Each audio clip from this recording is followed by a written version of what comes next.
Play some video games. Play some video games. And is it gonna turn off? No. Hi. Thanks for hanging out with me.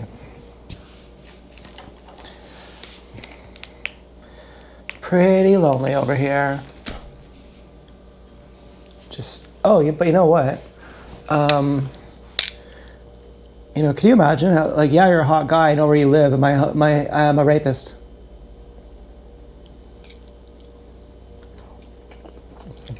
And I'm watching you in your house. And I can enter when you're sleeping. Like, right in plain sight. Like, they don't even hide it.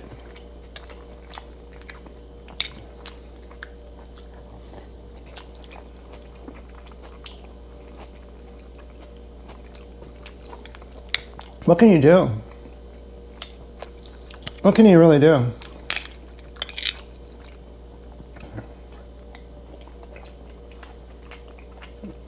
Alright, they probably got a script.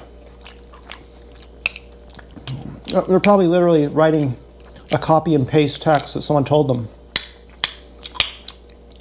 There's probably a literal psychologist who thought of that. Someone with a PhD who's a professor at a university.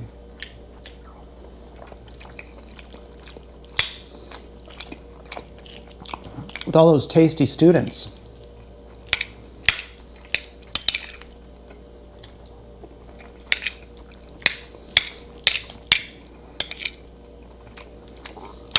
Anyway, moving on.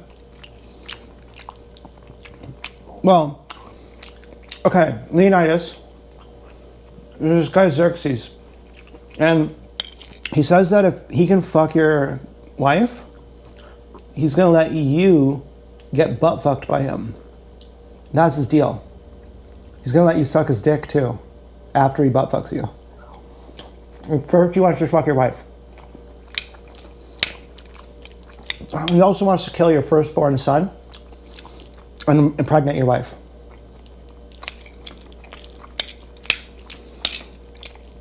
Well, you know, how does he say it? You know, is he like, careful, Leonidas? Careful what you say. I'm a representative of Xerxes and you can't be mad when I'm around. Or is he like, yeah, this guy Xerxes, he has diaphilia. He wants you to suck his dick while he fucks your wife. And he says he wants to do it at the same time. And you gotta do that. He's a huge asshole, okay? No one likes him. But he stole a bunch of money, and now he can do it. You know, sometimes it's like, you don't hate the messenger, but is that a Honda? I can't even see what kind of cars are driving by.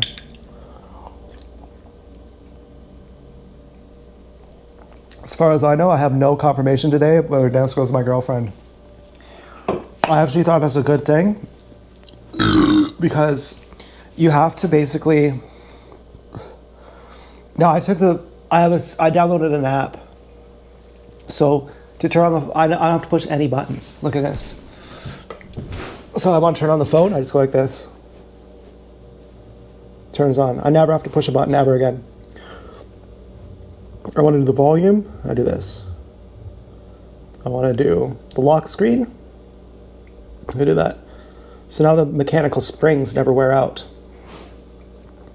And the SIM card prevents the heart of the phone from wearing out, and the external battery prevents the battery from wearing out. So I have this device will last longer, even though it's 10 years old, than a brand new cell phone with a sealed battery. So I actually have like the best MP3 player you can get for like $80. And so, plus I'm gonna get the OtterBox case. And so I said, it's actually good that you don't have explicit I love you from Dance Girl today. Because you got, well, you kind of did. You kind of just realized it just a minute ago. Yeah, I feel better.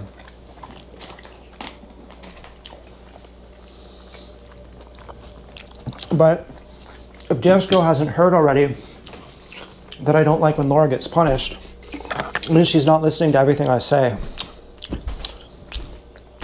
And I'm insane.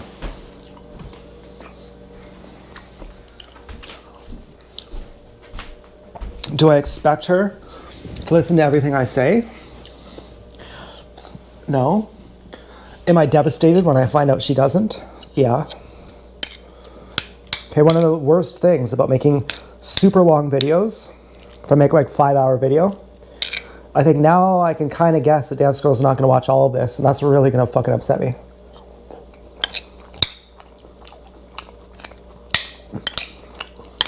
I'm like, what else should she be doing?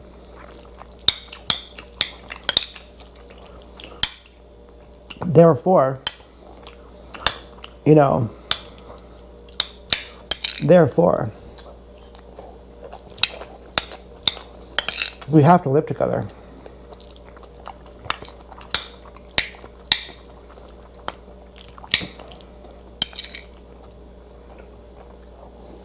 I'm always on.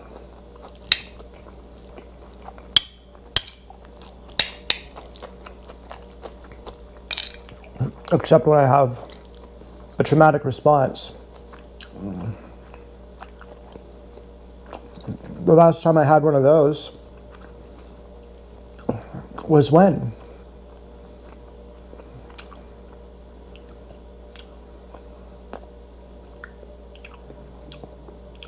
I can't remember. I've lived in it though. I've lived in trauma. I've carried trauma for years. Once I got rid of it, it was like cancer. Get every last bit out.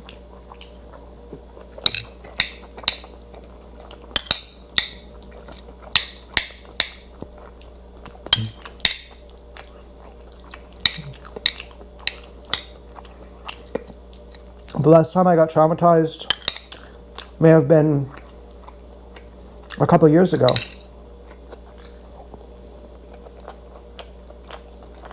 Or it may have been with Marina. It might have been.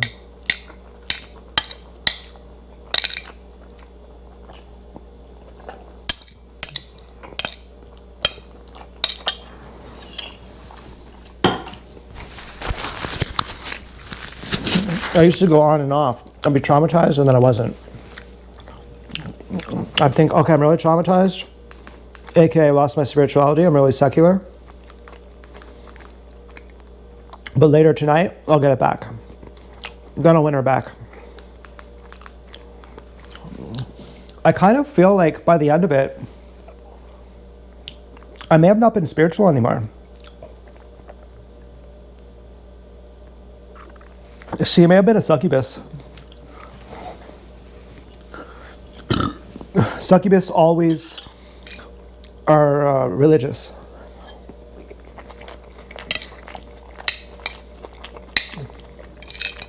Because we're trying to find anyone like Jesus to kill.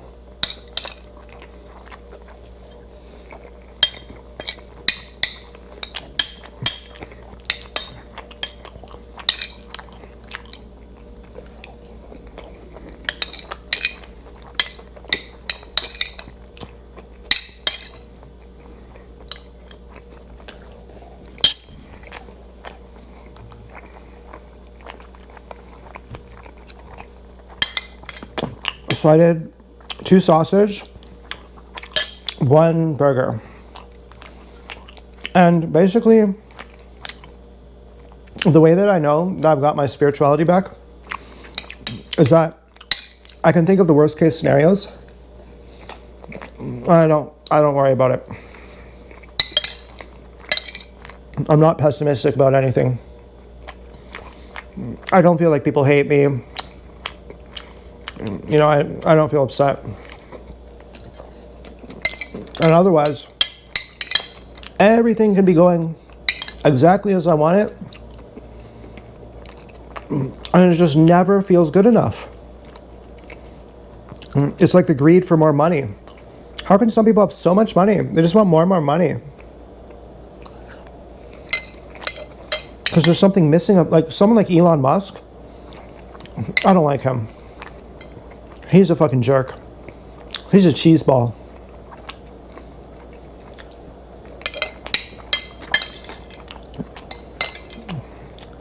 I'm not against money. Ocho had 92 Rolls Royces. I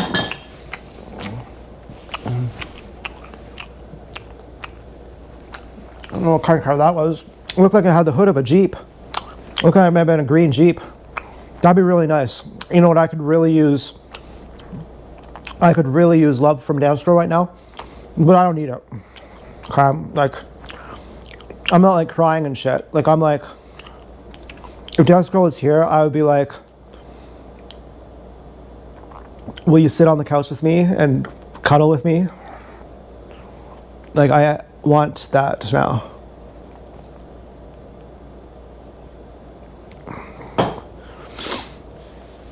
And, you know, I have it, though. Like,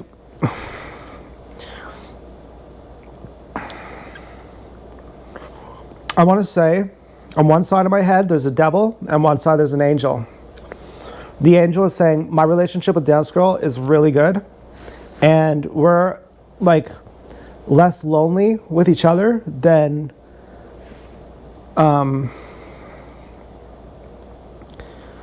most couples. Now, the devil is saying, first of all, don't compare yourself to most couples. What are you trying to do? Just make fun of other couples? Are you trying to brag? I'm like, the angel is like, yes. Plainly saying it, that we're like really fucking in love. That our love is very fucking good. And very fucking well-rounded and immense and conscious, that we're rising in love. We're not falling in it. We're becoming more deeper, higher people. And you should be jealous. And we would like to inspire your jealousy so that you realize that there's something wrong with you. And that you make up for it by being a better spiritualist, by being a better spiritualist, by meditating, or by losing weight, or by, you know, doing whatever you have to do. Because it's different for everyone. Some people, their path is meditation. Some people, their path is love. Osho says you can forget all about meditation. Just learn trust, and you've learned everything. Trust will take you all the way to God. And so, you know, that's what I'm learning. I'm like, okay, so the devil is saying, you're going to go on your date, you're going to wear your ninja pants, and people are going to call you a fag. And that's all that's going to happen. They're going to call you every name in the book. And you're going to be really upset. And you're going to feel like a total loser. Now, on my angel side, I'm saying, what was I saying? That even without Dance Girl cuddling here, just getting an I love you from her makes me feel like I just literally did heroin. I feel like warm pulses of energy. I'm like, have you ever done morphine? I have. I've done morphine at the hospital. I've had a drip. Okay, I know. Morphine is more pure heroin. Morphine is better than heroin. I was like looking in the mirror. As soon as I get out of the surgery, I'm standing on a chair to fix the TV. And the doctor's like, "What? What are you doing? You just had surgery. You can't get up. You can't get out of your bed. Like I have like things in my fucking hand." I'm like, he's like, you can't just get out of bed. Like he's like, but that's remarkable. He's like, you're doing very good. Like the fact you can get out of bed, very good. Because I had my appendix removed. I have no idea that morphine is the same thing as heroin. And that I'm on morphine. And that my little red button, I think the red button was for more morphine. I'm not exactly sure, but I was on a lot of morphine. And I'm in the bathroom and I'm looking at my face and I'm going, oh, you're beautiful. Oh my God, I never knew you're beautiful, man. God, you're beautiful. And instantly, within like 5 seconds of doing that, I'm like, Oh, I'm like 17. I'm like, and I'm eating KFC. You know, my grandma comes over, and she's always giving me KFC. She's like, "Do you want KFC?" I'm like, "Yeah." "Do you want all drumsticks?" "Yeah." "Do you want to pay extra and get all the drumsticks and the fucking thighs?" "Yeah." "Do you want a twister? Do you want 2 twisters?" "Yeah." "From your grandma, you get 2. You get 3 if you want them. You get it till you don't even want anymore." And I ate KFC till my appendix burst. Ooh. And then I'm fucking laying on the floor trying to puke all day. Nothing's coming out, putting a fucking toothbrush, you know, down my throat. God only knows where I'd like to have put it. And I just can't puke. So I go to the hospital and they say, "Does it hurt here?" And they punch me in the gut. And I go, "Yeah, that's where it hurts." And they say, "Yeah, okay, well, you're going to have your appendix removed right now." But my grandma's like, "Don't go to the hospital. Don't do it." My mom is like, "See, you should have." But in hindsight, I say Grandma was right. They go, "Oh yeah, your appendix, oh, really dangerous. If it was ruptured. It hadn't fully burst, but it was ruptured. You could die." I'm like, I don't believe that.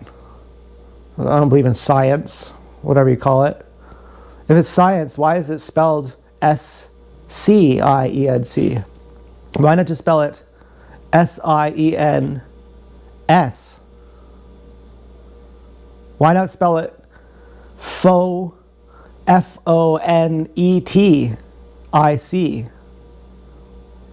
I mean, isn't someone fucking with you by spelling it like that? Why would I trust science when it's not even spelled phonetically? Why would I like, isn't that the clue?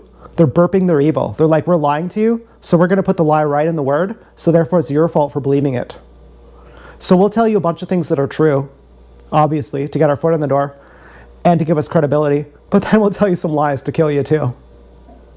And I'm like, "Oh yeah, I know. Oh, I know, my appendix burst, I'm going to die. I know. But I'll bet I wouldn't. Let me just ask. I already asked.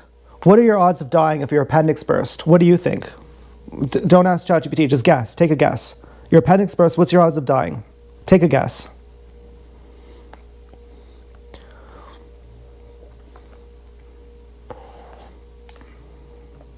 It's like 1%.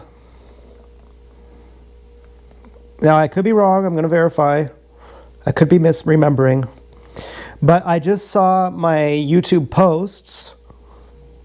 Imagine getting my mom saying, "You can't post this" on the YouTube posts, already feeling invaded by that. And then getting these fucking rape messages on my YouTube posts too. Imagine the bad associations I'd have to YouTube posts. And they hammer it all at the same time. And now I just saw the YouTube posts. Did I have a snapback and start freaking out and become the gorilla not daddy? No. I was like, I'm the gorilla daddy now. So let me just ask it here.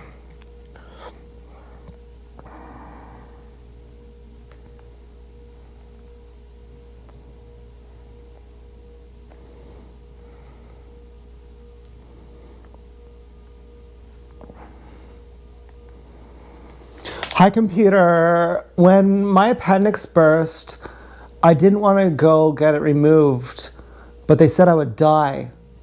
And what percent of people actually die when their appendix bursts? Because I heard it's like 1 or 2%. Oh, Stu's stuck in the room. I'm gonna get him. Oh, poor Stu. Come on, Stu.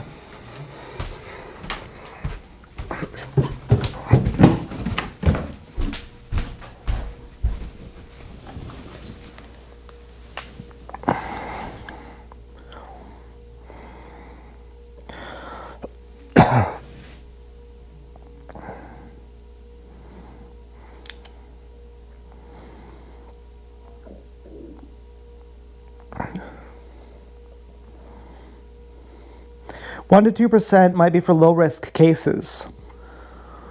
But remember that every case of a ruptured appendix is a medical emergency. But so it doesn't say. So you don't know.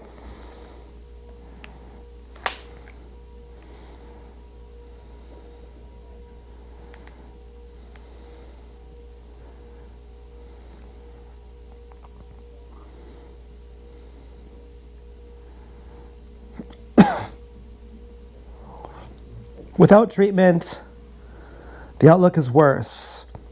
It's saying 1% when it's treated early. Without surgery or antibiotics, it's between 50 and 90% you'll die. Oh, okay. Well, I'm not sure I believe it. Maybe if it bursts, yeah, then you're going to become septic. You're going to have sepsis. But, that's for a certain type of person. There are certain people who, and there's no way that ChatGPT is going to verify this, who could eat E. coli and they wouldn't get sick. There's certain people who no bacteria could hurt them. And, there's no proof for that. I can't prove that, okay? But I think Pasteur would agree. This guy named Pasteur, Louis Pasteur, who Robert Anton Wilson talked about him in that letter to a lady in Iowa. But all us raw vegan, all us natural hygienists, people who don't believe in viruses, who don't believe in pathogens, who don't believe in contagions, who believe that, never mind, I don't want to be condescending, who believe that all 200 other million animal species, we all have a species-specific diet and we all eat raw food. And clearly, when you cook something in fire, clearly when you put something under fire, it destroys it. And primates are obligate frugivores. And so you would fucking water fast to clear out the food that's stuck in your appendix, that's suffocating the cells, making them die, so that a hole tears through your fucking intestines. And it gets inflamed. It doesn't get infected. Infection doesn't exist. It gets swollen because there's blood trying to feed the cells, and there's lymph, which is 80% of the fluid between your cells. It's not blood, it's lymph. Medical science doesn't even acknowledge this. The majority of the fluid between your cells, medical science doesn't even acknowledge it exists.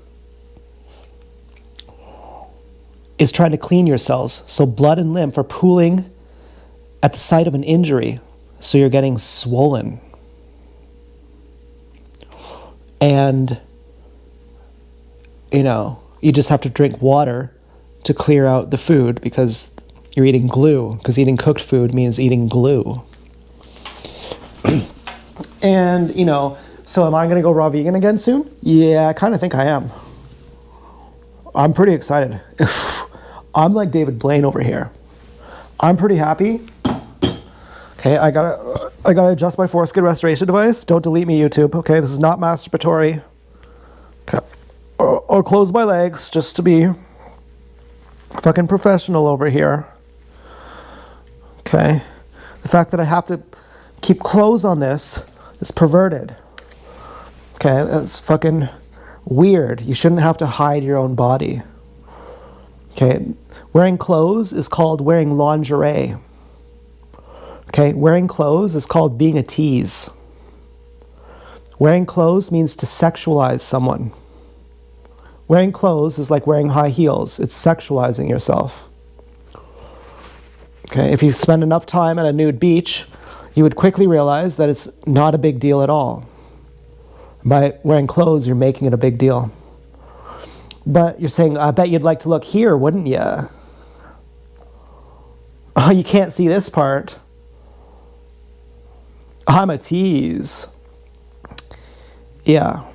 Well, I mean, eventually I was so angry, I would just reach down my pants while I was walking down the street and adjust my foreskin. I'd be doing this. I'd be like, okay, I gotta put this on. Yep, just gotta do this. And I'm reaching down my pants and I'm doing this on fucking, like on one of the side streets off Franklin Street.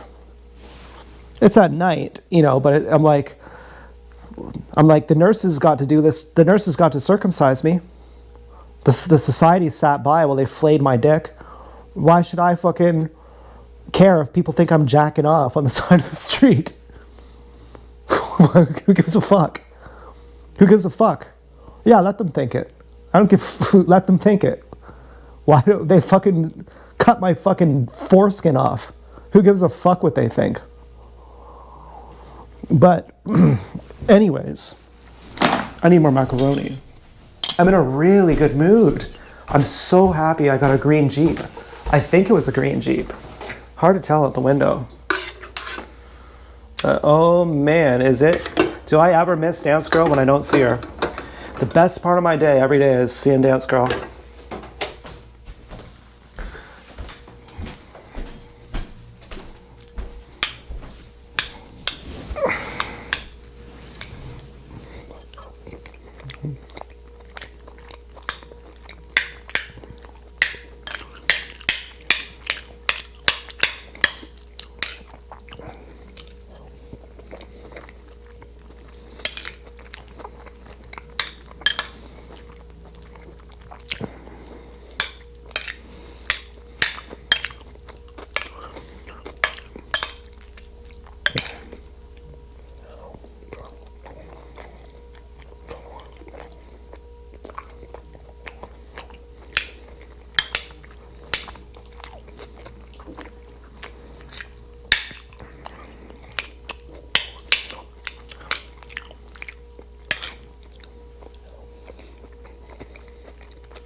Now, the devil is saying, Jessica already dumped you.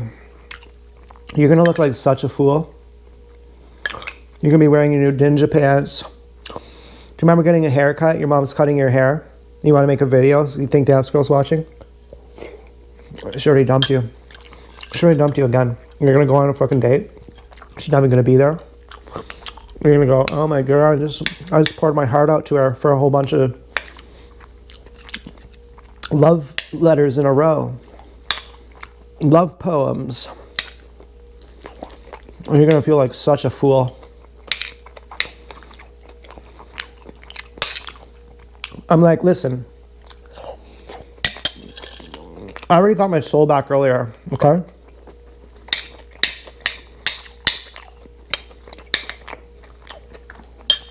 Before I even felt like Dance Girl was with me, before I even felt like I could love anyone,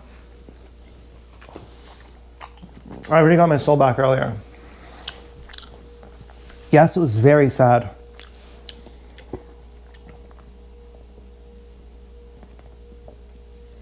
But it wasn't as sad as being godless.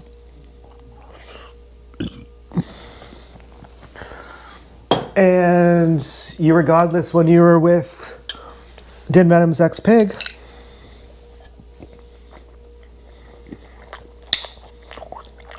I was godless until I was 28. It was the most lonely life I'd ever lived. Then I was godless again from like age 34 to 37, 39 or something. I don't know. I can't remember.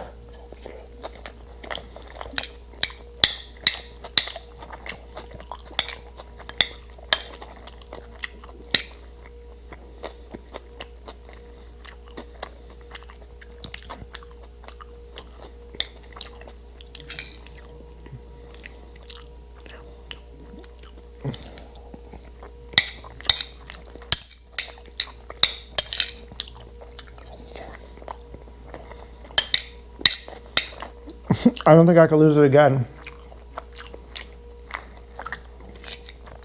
It's like Hank Schrader. I want to find out Heisenberg is Walt one time. Remember when he's like, I don't give a shit about family. You can see spit coming out of his mouth. before he closes the garage door on Walt.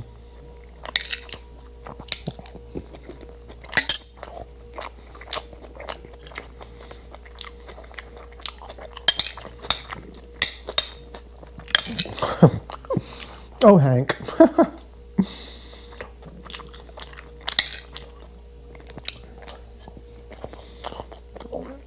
Can you imagine being Marie?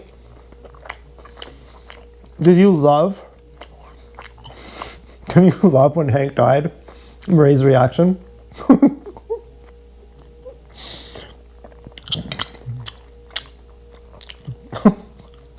No, I didn't. Okay, I didn't even watch Better Call Saul.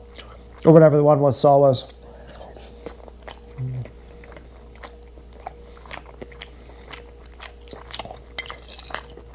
But there's something about Marie. I don't know what it was. No, don't say I'm an anti-cop.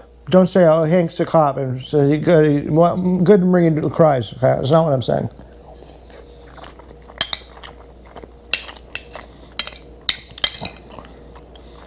There's a certain personality type. Hank is a certain kind of person who he's large and in charge, but he doesn't merit it. And yeah, he's honest, and yeah, he's truthful. But so are suicide bombers.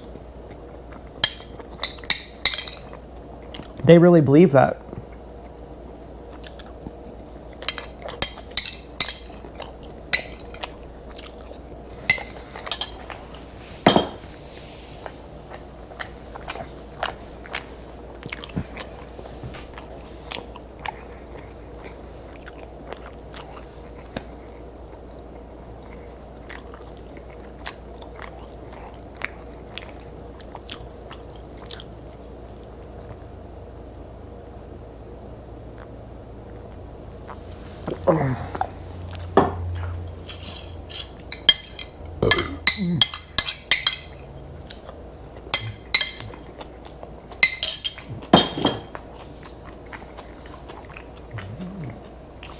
Alexa, light off.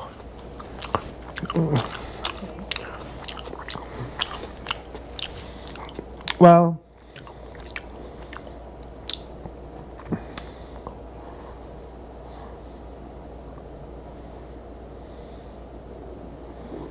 I'm pretty excited for my date with Dance Girl. Got some chips. If our date goes well, I'm going to tell my mom that I have a girlfriend now. I'm going to say I pulled a Ted. I have a girlfriend who's 19. She'll find that funny. I'll tell Helen.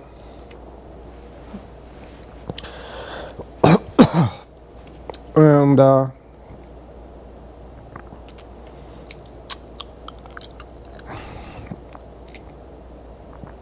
this is pretty exciting. This is like an arranged marriage.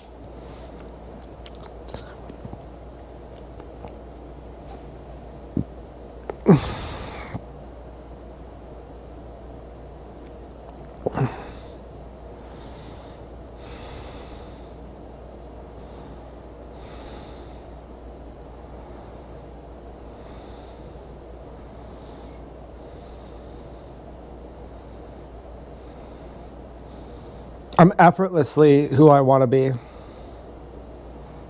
It's crazy.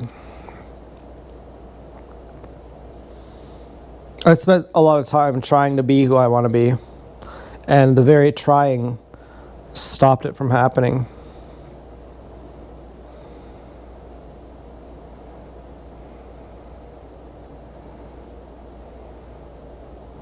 I could never get it. It's like a dry orgasm. If you try to do it, you can't do it. So what do? If you try to not try, that counts as trying. So what do? You're fucked. How do you do it? It takes a quantum leap.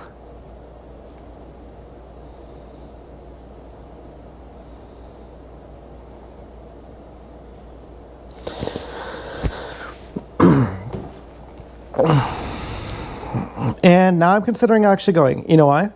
because I'm thinking of just power tripping, thinking about Dance Girl, listening to music.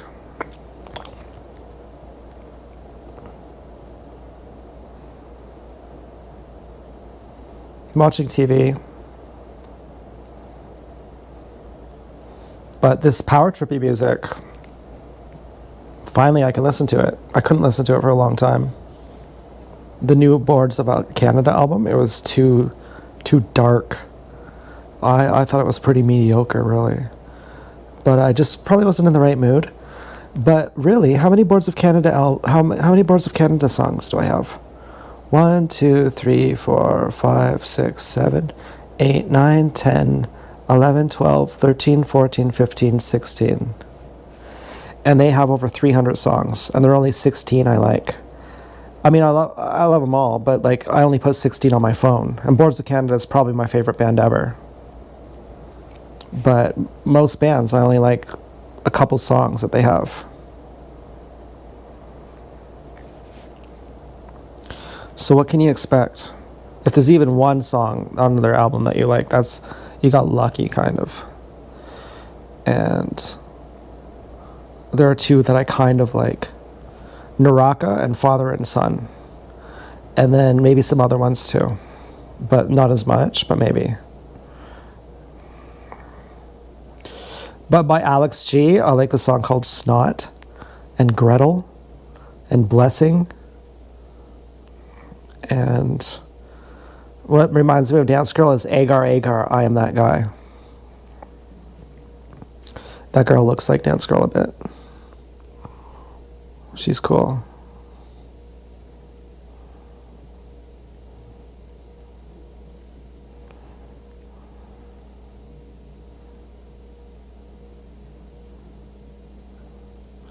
Why is the phone just turning off?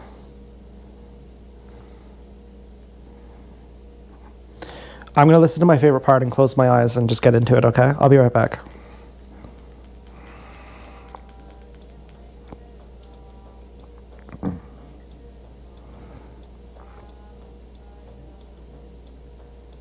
Do you know how cool it is that I'm with Dance Girl? It's really cool. It's like really fucking cool. I wonder if Dance Girl ever thinks that I'm impressed by her.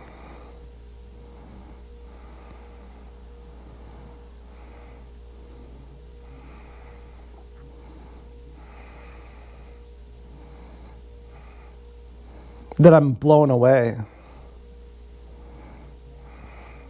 I'm speechless. I can't even imagine.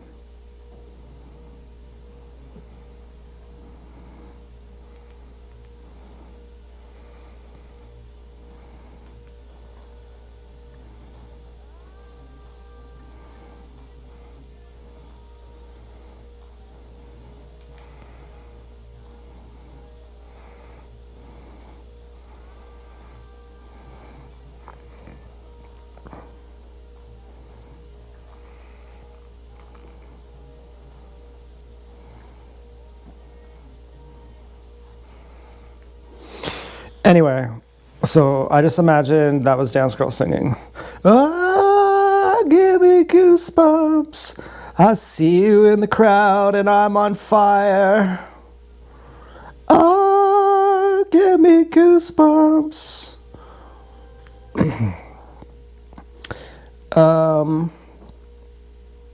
Well, impressing your own girlfriend is pretty cool. It's like, normally you just want to basically, as a guy, you want to kick people's ass. You want to say, I'm the one who knocks. And you like punch someone through a wall. And then, all the girls are like, oh, we wish we were with him. And, you're like, you're gay. You're like, well, let me beat up a few more guys.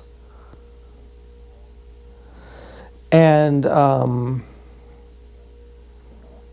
then you get a girlfriend, and you're like, now I want to impress you. And how am I going to do that? By beating someone up? Not really. So then you have to learn how to play guitar and how to sing. And you're like, you know, that takes fucking years. And then, so you're like, well, just, you know,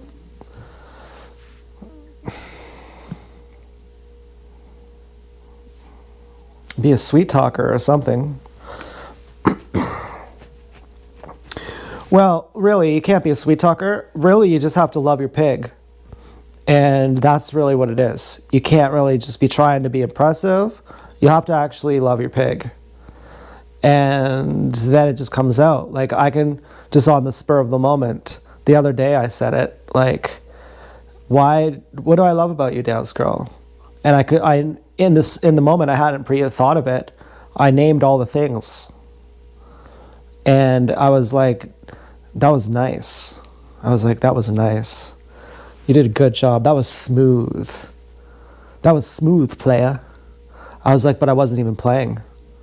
I was like, I know, that's what makes it smooth. And, you know, I felt it. But then you get to this other level where you're like, my girlfriend impresses me. Like, I listened to this song by Agar Agar, and I'm imagining it's Dance Girl, and all the grandeur of the song, I'm like, it's Dance Girl.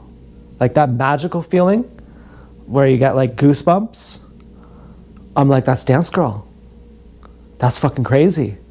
And that's why I'm speechless. I'm like, that's my pig. That's amazing.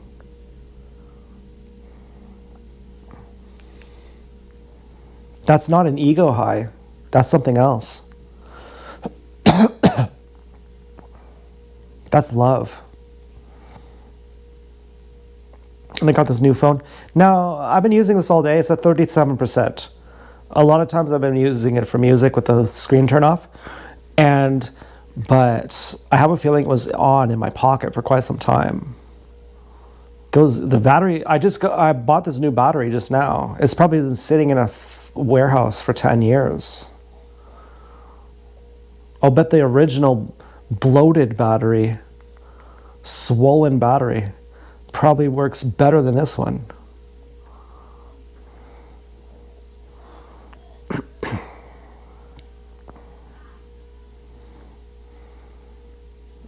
Oh, I got the pants in brown. Do you want to see them?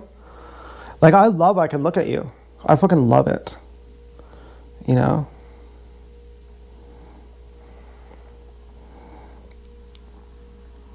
As opposed to when I couldn't.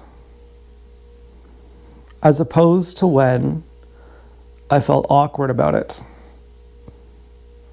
That I was hiding something. Hiding what? Anxiety.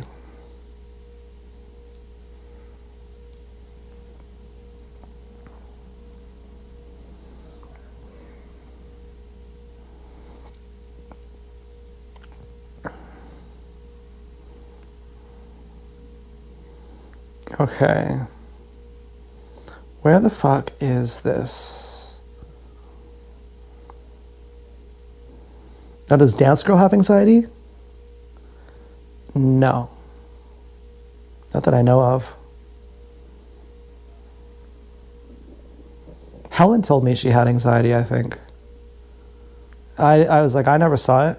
I never noticed it.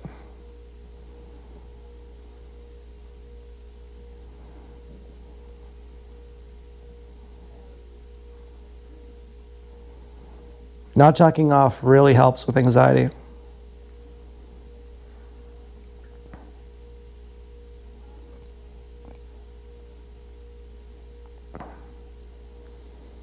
Now, do you think my barefoot foot mutilation had anything to do with the fact that Dance Girl and I got back together? Do you think I knew that she broke up with me, but pretended like she didn't, and then mutilated my feet as a gesture to her? And then what tipped her over the edge to come back was I also apologized?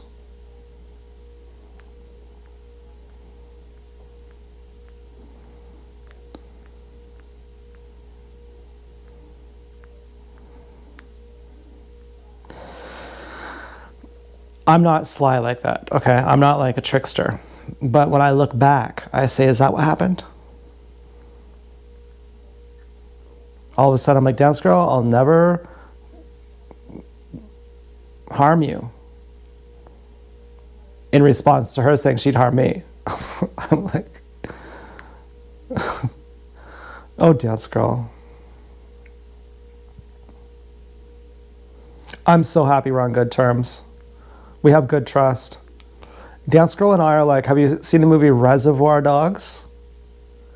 And one of them, Mr. Blonde or something, the guy who's the undercover cop,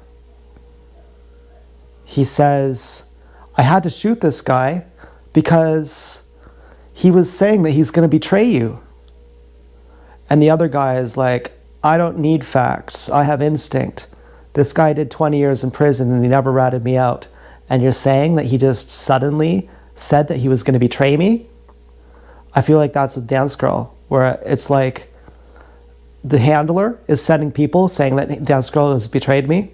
And I'm like, Dance Girl and I have wanted each other to die. We have, underneath our death wishes for each other, we've loved each other, and we've had a dichotomy where we've worked through intense hatred, like unbelievable hatred. And we've learned how to have trust like Seraph and Neo in the Matrix. We've become enemies, and we've learned each other through being enemies, where you learn someone even more than being lovers, because your life depends on it when you're an enemy. So you have to learn your enemy. You have to pay more attention to your enemy than you do your own lover. And we've already been enemies, and now we're lovers. So you can't just suddenly say, oh, here's a sign from Dance Girl, and she hates you now. I'm like, even though you use the exact same thing, you take an old poison dart that Dance Girl used to use, and you say, look, it's the same poison dart, I stole it, and now I'm using it again, so you're going to think it's hers. But I'm like, the timing is off now. Now it's not the same. And they're like, but last time she fooled you, you thought she wasn't your enemy when she was. And I'm like, maybe deeper down I knew she wasn't. Maybe deeper down she knew she wasn't. That when she appeared my enemy, she wasn't. And, or if she was, that it was based on misunderstanding. But now we've fixed our communication. I was gonna say fucking defragmented our communication. But that word reminds me of Chelsea. And her appendix also burst. I mean, I was going to say that earlier. She was on a boat when hers burst, and she actually couldn't go to get it removed. And she was begging them to do that. But they couldn't, and they didn't. And so she just, I don't know if it just ruptured and it didn't break, but I said, you're lucky. You're lucky you were on that boat. You're lucky it didn't get you to the hospital, because they would have removed it, and then you wouldn't have the necessary bacteria that you need. I rely on my stump. I hope I have a stump of an appendix. If I have at least a stump, that's where all my bacteria is. And these idiot doctors, they say, we don't know why it exists. Yeah, it would make sense that a pouch in your intestines is for your bank of bacteria to repopulate your gut. If you ever have diarrhea or vomiting, you would need a bunch of bacteria. You have like 2 pounds of bacteria in your body.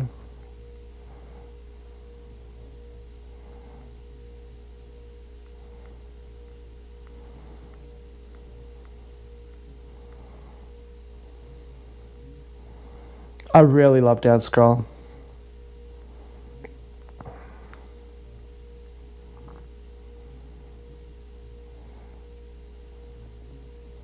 It was horrible today.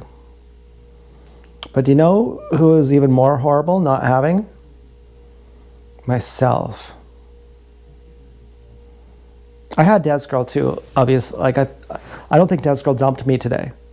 Okay, I'm not saying I didn't have her today, but I felt like I didn't have her. But why did I feel like I didn't have her? Because I lost myself. That was really lonely. Oh, was it ever the worst? Now I don't feel like being alone. I just want to keep hanging out. I hate watching TIs too. You know what it's like watching a TI? It's like watching one of those commercials with starving people. And they all say the same thing. They all say, we got to rely on God, and we have to stop doing drugs, and we have to realize that the enemy is banking on deceiving you. And the enemy is this and that, and it's all like, oh, just shut up.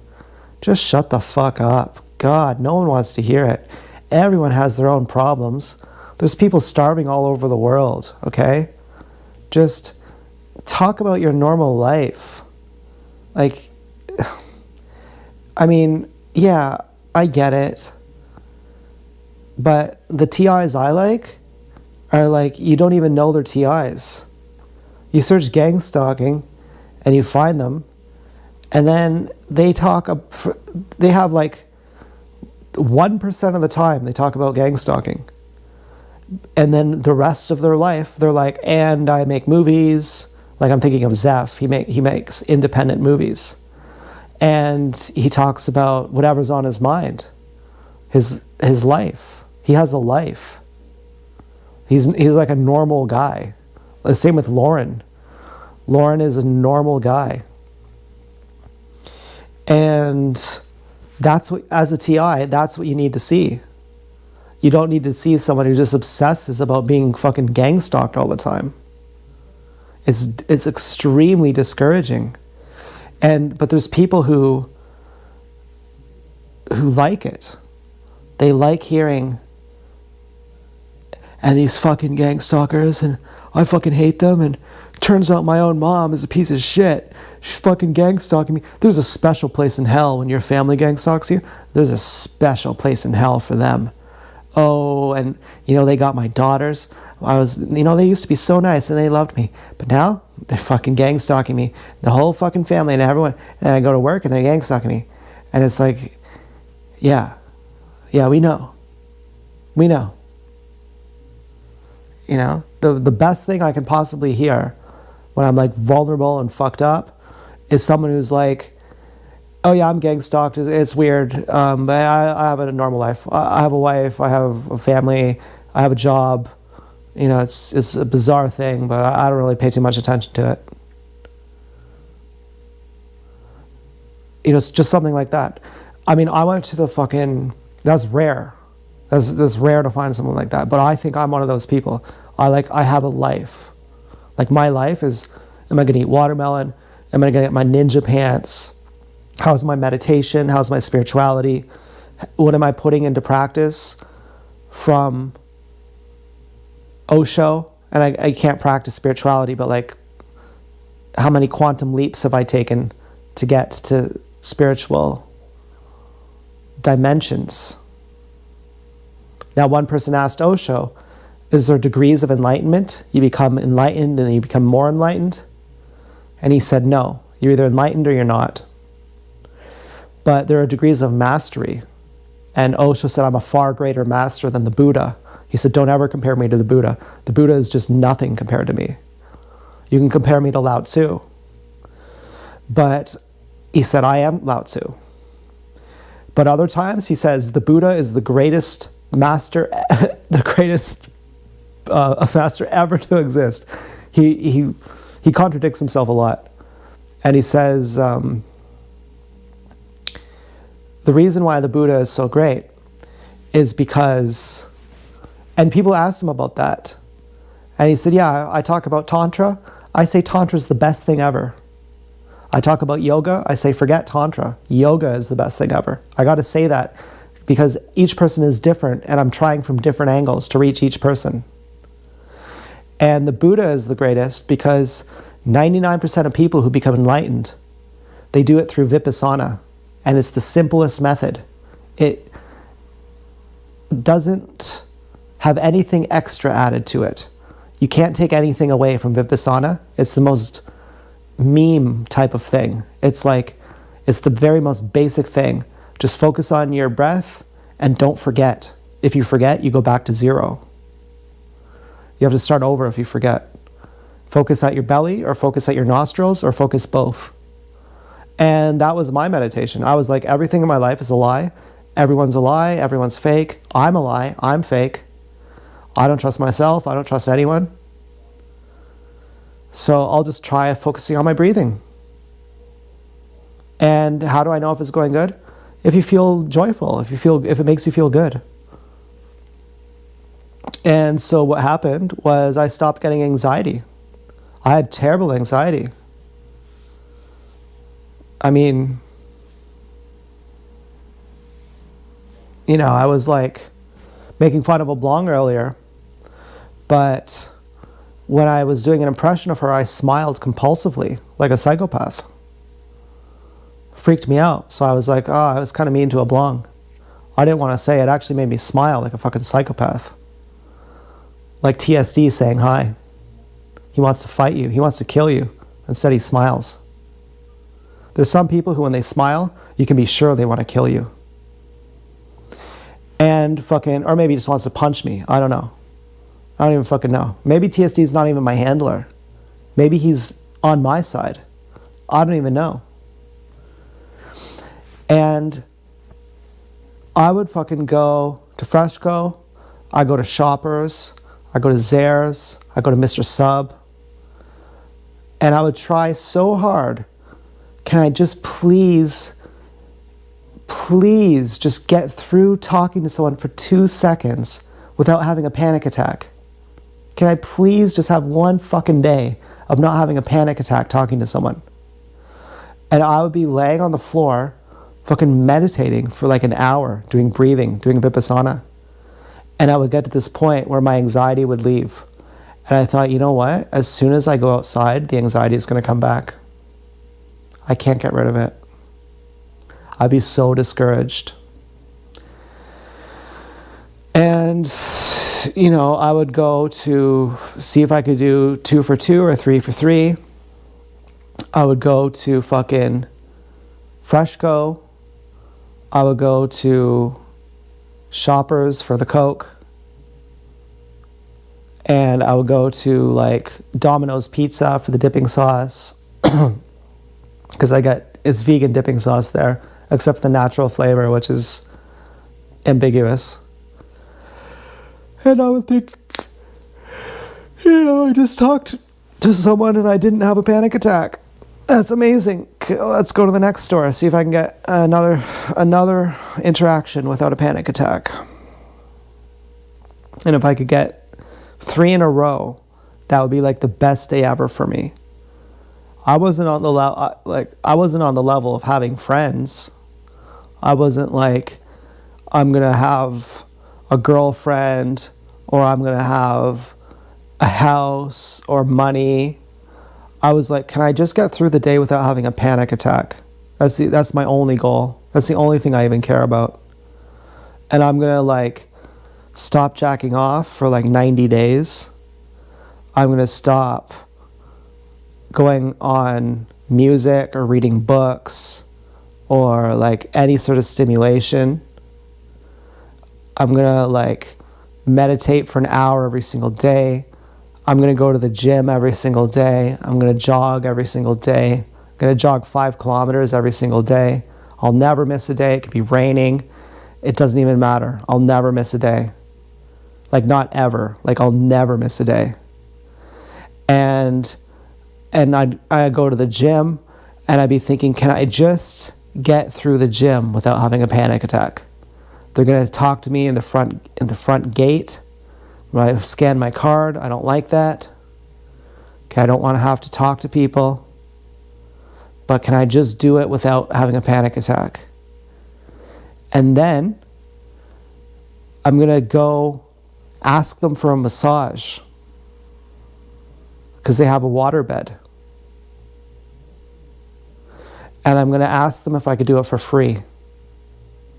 I'm going to try to get them to give me a $10 massage for free. And if I don't have, and a lot of times I could do it. I'd say, I have to pay. I'd say, I don't have the membership where the water massage is free, right? Is that true? Or like, do I have to pay?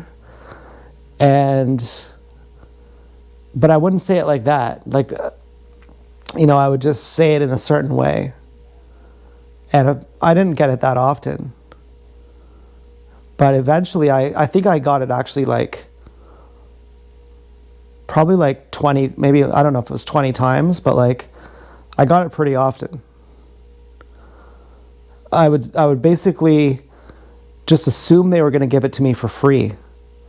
And then if they tried charging me, I'd go, oh, I didn't know you have to pay for it. Oh, I don't think I'm going to get it now. And so I would just love these water massages. And, I would think of Chelsea and I would bliss out because on they had these TVs that go over you and they have these images of scenery, like nature. And one of them is a boat sailing.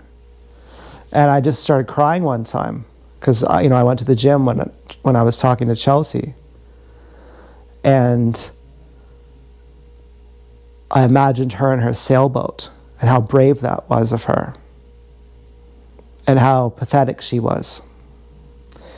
And do you know how you'd feel about someone if you're really proud of them at seeing how pathetic they are and how their efforts are all futile? And you go, oh, they're trying their best. Isn't that cute? Like if you have like a retarded kid and you're like, oh, they tried to cook dinner and they put an entire can of spaghetti in the microwave. And that's fake, like it's good, like you're really proud of them. And I'm like, wherever she goes, there she's going to be. And her boyfriend is the captain of a ship, the guy who she was in love with, who never gave her the time of day, was the captain of a ship. And so she went sailing to impress him. She sailed around the world to impress this guy. Is that who she's with now? I don't know. She told me no. She said that guy is in another life. She's like, that guy's not cool. But she still works on a sailboat now. And so I imagined her sailing through the fucking ocean and how brave that is. That it's actually scary to go out sailing for like months at a time. That's actually fucking scary. To live on a ship is scary. And, so I was like crying. I was like, that's so brave. That's so endearing.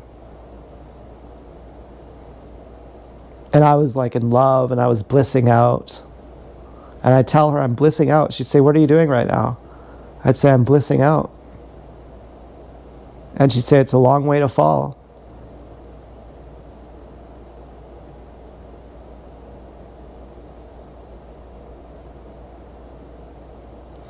Well, yeah.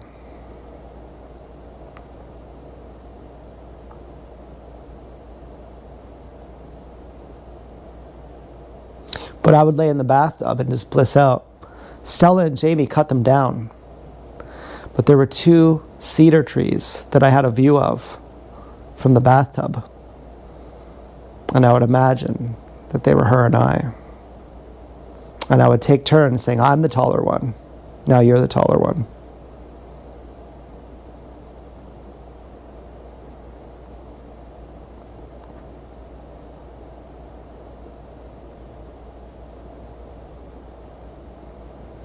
And I said to her, do you love me? And she said, I can't know that.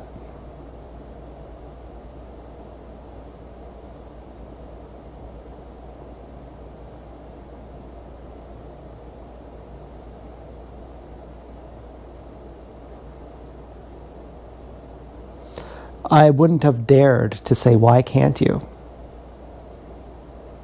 Because you're not allowed to know that. We've hung out a lot of time in person. I can tell instantly if I love someone.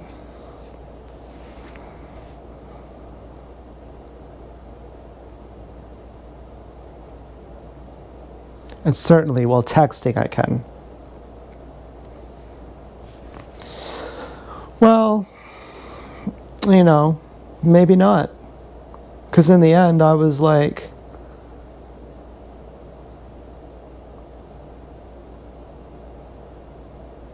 is this even love?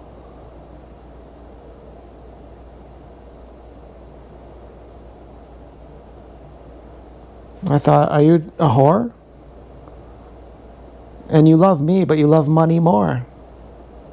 The root of all evil.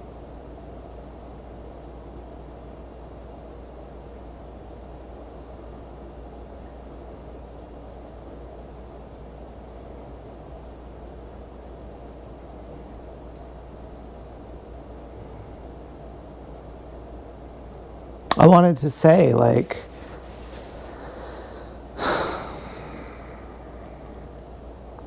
your boyfriend probably has to call you a Wendy's whore. I mean, Tyler had brought this up, that some girls, you have to say that you're never going to make it to manager. Say it. Say, I'm always going to be a line cook and I'm never going to be the manager at Wendy's. And I'm a little Wendy's whore and I'll never be the manager. And I'll only be a line cook forever. And that's the only thing that'll make her come. It's like my dad is like, a girl can't come with you on the first time sometimes. So I have these vibrators that I hand out. Tyler's like, you got to make them say that they're a Wendy's whore because they think you're too good for them. But could you imagine you're like rich as fuck, but you're still a Wendy's whore because you know you're only rich through nepotism and you're an idiot daughter? I mean, Chelsea's never went through being grinded by the city. Chelsea's never had her ego bruised by an entire city of people. I have. My dad has. Tyler has. Topher has, in a weird way, by his dad. Topher said he was sitting down once at the dinner table and his dad just pulled the chair out from under him before he sat down, so he fell down.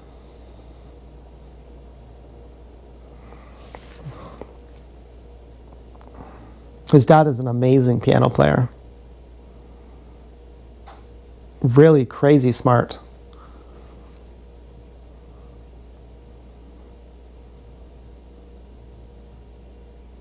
Much smarter than me. Smarter than Topher too. Topher's a bit smarter than me.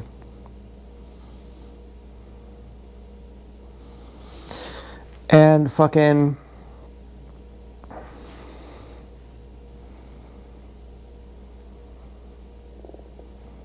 I'm so tired of angel hair pasta. I'm really glad I have fucking elbow macaroni. It's the best. I like those corkscrew noodles too.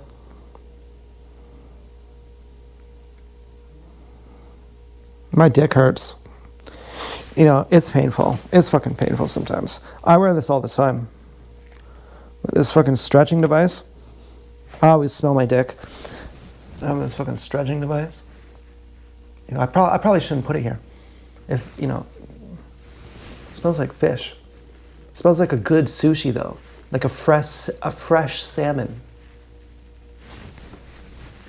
Very fresh. I should taste it. I'll bet it tastes good. Would that be sexual misconduct if I taste it? What if I put my tongue almost on it? Is that inappropriate? Or is smelling it inappropriate? It smells fucking good though.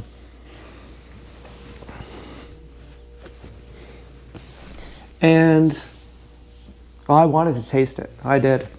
It tastes salty. I'm sure of it. Like, what else is on there? Pea? A little bit of pea? What am I really tasting? Just a bit of pea? Well, it doesn't smell like pea. It smells like potpourri. I I got a good smelling pussy. I really do. But it's only as good as your diet, obviously. Which, well, it's only as good as how much water you drink too. I drink bubblies. I never drink water. I drink bubblies.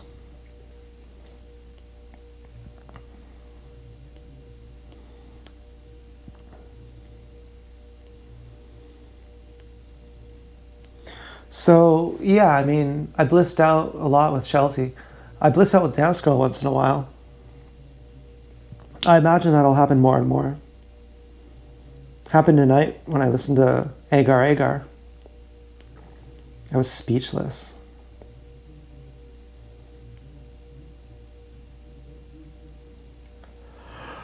And then Chelsea left. I lost my bliss. And then I got it back on my own. Took a couple years. I'm going to the fucking Freshco.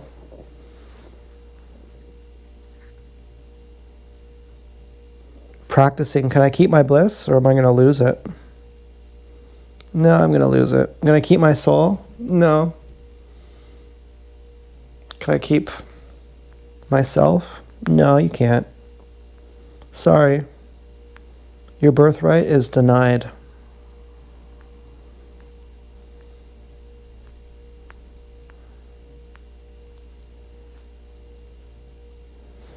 And then finally, I got on fruit, and that changed everything. And that unlocked it. That unlocked it 24/7. Or at least, 12, when I was awake.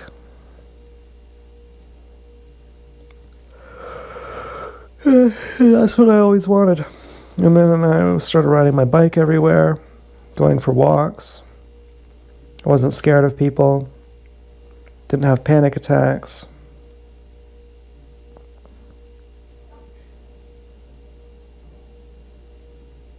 And then I met Dance Girl, met Rave Girl, met TSF, lost my family, got them back. And now I'm with Dance Girl.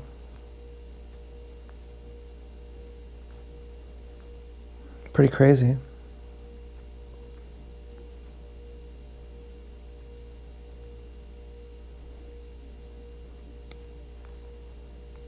I'm glad I named her that. Can you imagine her by some other name? And can you imagine how suiting of a name it is, too?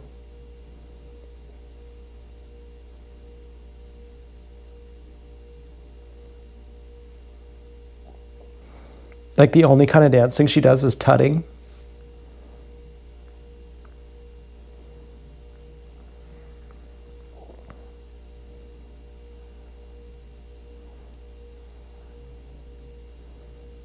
Dance Girl's really funny. I'm giving her a space sting and she's like, she tuts. Her response to getting spaced is to tut. It actually threw me off. I was like, I thought you were a fucking retard. And you rendered me speechless.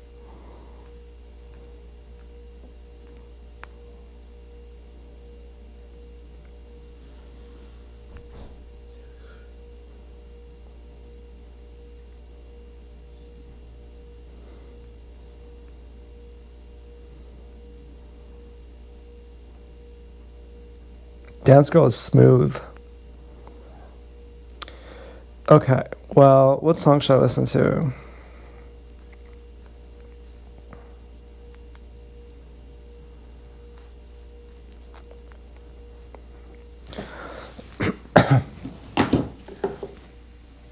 Oh, man.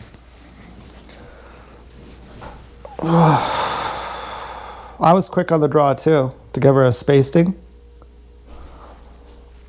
I was like the bad guy and enemy at the gates. where I shoot the first person who jumps across. Dance Girl was equally quick. I was like, oh my god.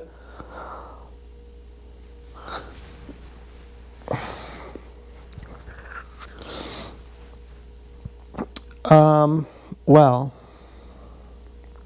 And isn't Jude Law hot? Oh man, and his hottest character is Dickie Greenleaf. Oh, he's good.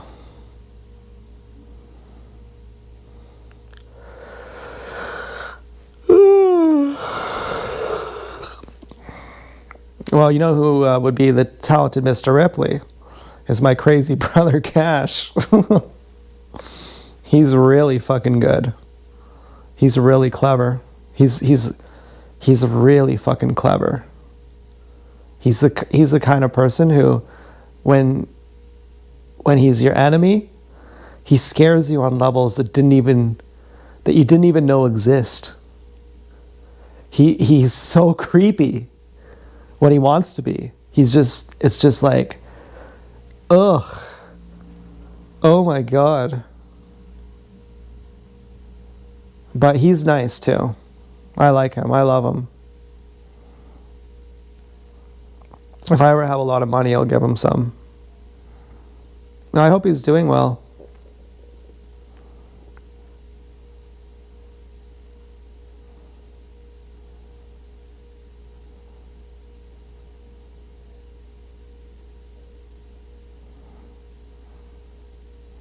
It's odd. I'm pretty sure he's a gang stalker. But I know him so well.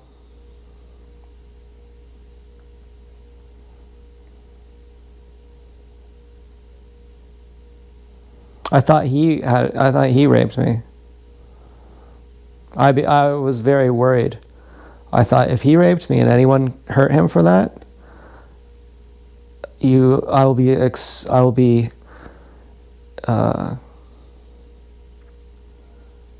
fucking angry.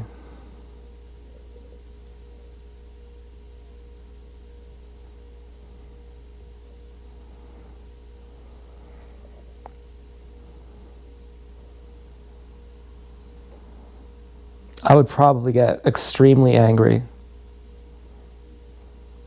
I'd probably go to jail for that.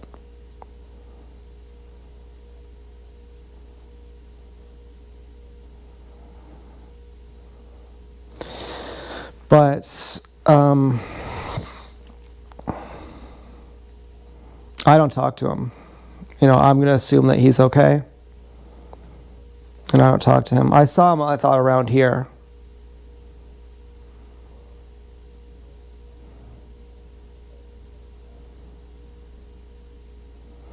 I'd like to say, how are you doing?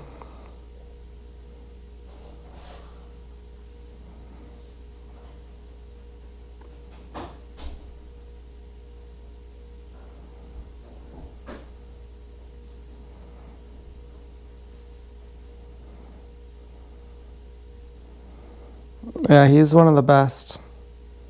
In some ways, he's my best friend.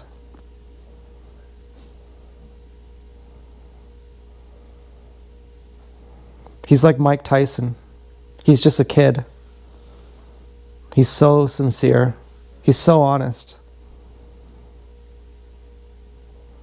And then his temper is like unbelievable.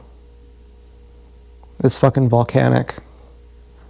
I'd never seen anything like it. Except for on a woman, of course. But a guy like that?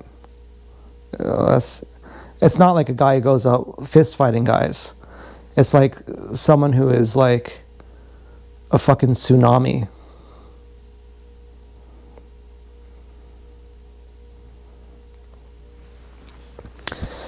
Well,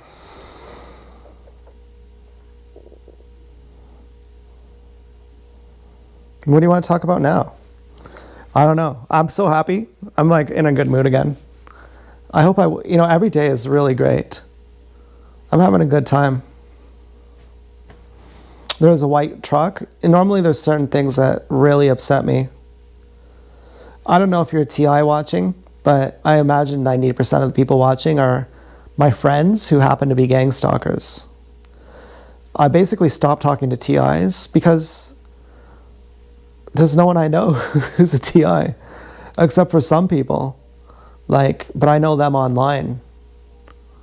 And if you're TI, but probably if you're a gang stalker, a lot of you are also TIs. If there's fucking a certain thing that gets you, and it's nothing specific. It's not like anything that's severe. It's just something that's anchored to a really painful memory. And for me, like on December 13th, or around then, when I was walking to the Zayres, there was this white truck, and it was in the parking lot, and I thought they were going to get gasoline to burn me. And it was like, and I was just realizing now that they could enter my room while I'm sleeping, and they could do that at any time. And that they could gas the house. And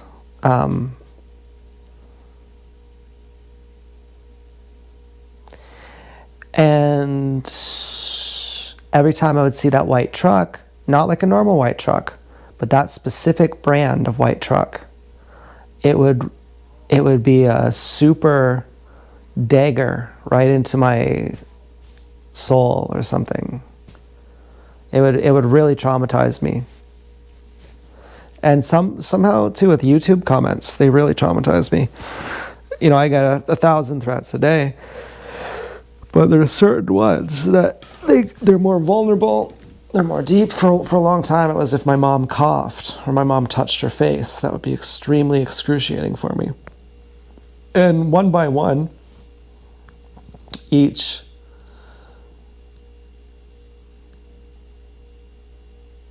trigger, I disarmed. And I disassociated it from any kind of trauma. And so eventually it just became like, well, that's just a commercial for Home Depot. That's just another rape threat. That's just another death threat. That's just, you know, I just categorize it. That's just another one. Well, that's one of 100. That's one of 1,000,000. That's one of 1,000,000,000. But I'd see this white truck. Oh, that one really hurts. I really can't stand to see that truck. And oh, that's all the betrayal I felt from Dance Girl. Oh, I love Dance Girl and all that betrayal, and that truck represents it. Oh, I'm taking acid, and I'm crying now that I love Dance Girl, I'm just realizing. And she hates me. Or, you know, I love her, and I wrote her off as garbage, and she told me, you know, it's painful. Like when Dance Girl's like, look, I'm not cocking you anymore. I'm like Matt Damon, and I'm like, don't fuck with me. I'm like, I want to hit you now. Like, stop fucking with me. And I'm like crying. And she's like, it's not your fault, son. It's not your fault. And I'm like, stop fucking with me now. Like, it's too much. And she's like, I'm not fucking with you. You know, I'm like, I can't accept this love. This is accepting your love hurts me way too much. Letting you in hurts me way too much. And so I wrote that quote. A long time ago, I said something to the effect of, I'll always love you. No matter what I say.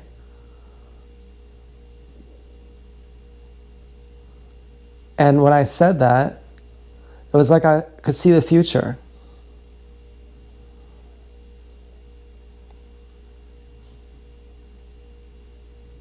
I was like, one day you're going to realize, after I'm already dead inside, you're going to realize that who I was a good person, and you killed me. And now I'm gone. And after you realize it, you're going to have to bring me back. And I'm going to say, I don't love you, I don't care. Just remember, Just remember.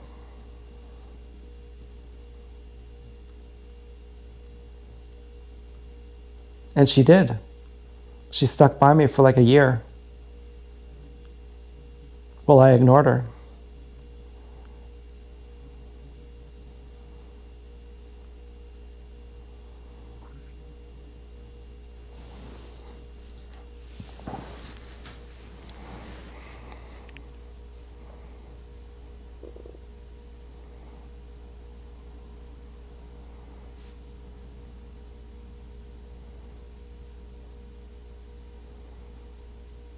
And then finally I was like, okay, I can trust you now.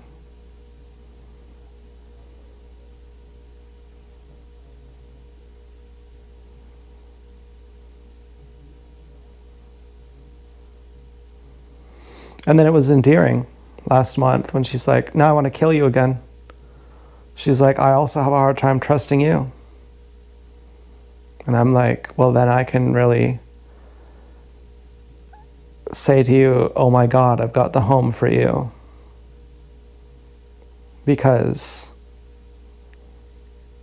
loyalty makes me cry.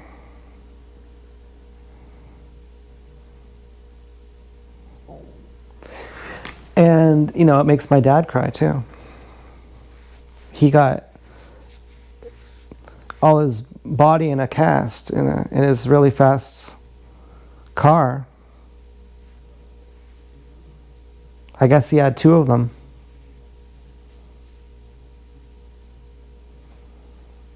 And then he learned he had no friends. Because who wants to help you wipe your ass? Now I'd say just, you know, I'll go to the Home Depot and I'll buy a hose and I'll just spray you. Okay, I'm not going to wipe your ass. I'll just give you a boudet. You know?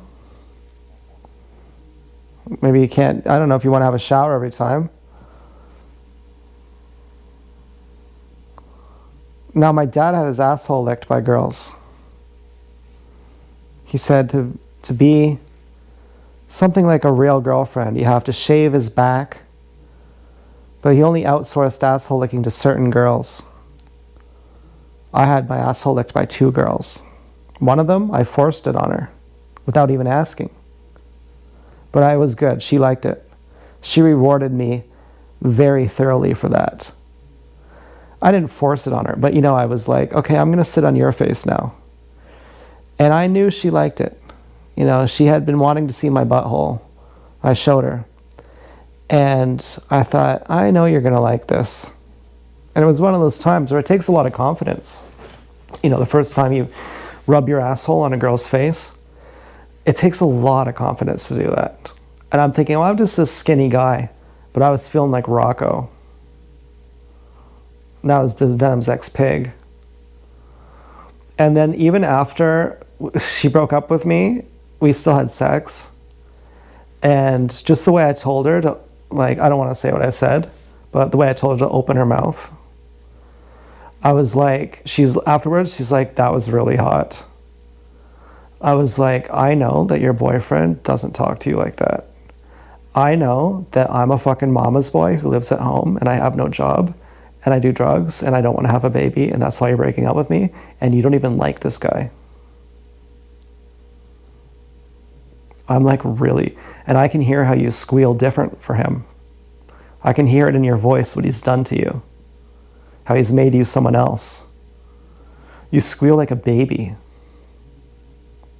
You might as well say, wah, wah. Imagine a girl in bed, she's like, wah, wah. That's how you sound, but in the highest pitch voice imaginable. I can't believe what he's done to you.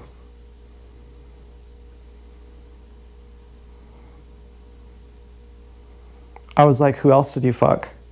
She's like, this really big guy. He picked me up. She's 6'2". She's like, this really big guy. He picked me up over his shoulder and threw me on the bed. I was like, you know, this would be our apartment. My God. All we did was fight. Ugh.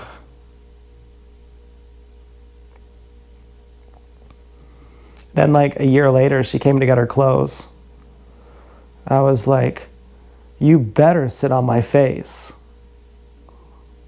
Like, I was just staring at her like, you piece of shit. She's like, why are you looking at me like that? As she's leaving.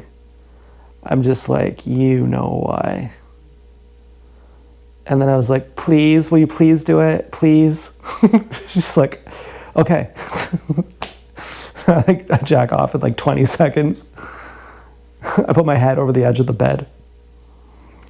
And fucking, you know, she takes all her clothes. She's crying when she comes over because I try to avoid her. She's like, why don't you want to see me? I'm like, I don't know, because you're with some other guy and you fucking dumped me for him. And, you know, I'm like, and we haven't even seen each other in like a fucking, I don't know, a long time, like 6 months or a year or something. I think it was like a year. Like, it was a long fucking time. And I'm sitting there with her clothes the whole time. What the fuck is that all about? I'm sending her all these weird apologies. I'm like, sorry for like forcing myself on you in the kitchen. Which I didn't, you know? Just like weird fucking messages. And then she sends them to my mom. My mom was like, what the fuck? You know, and I'm like, okay, yep, she found a way to stop me from messaging her. You know, once in a while I would. It wasn't like excessive or something.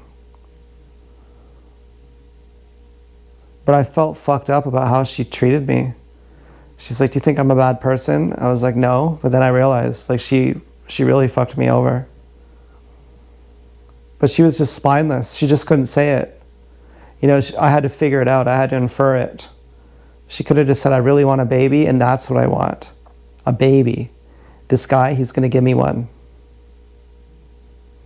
With you, you give me a 20-minute conversation how you want me to insist that I'm going to get an abortion if I accidentally get pregnant, and how we'll drive to the abortion clinic together, and that anything else means that I'm a God freak, fanatical nut job.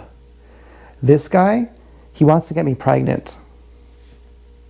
That's his goal. His only goal to be with me is to get me pregnant, because he believes that that means that he's going to get to keep me forever.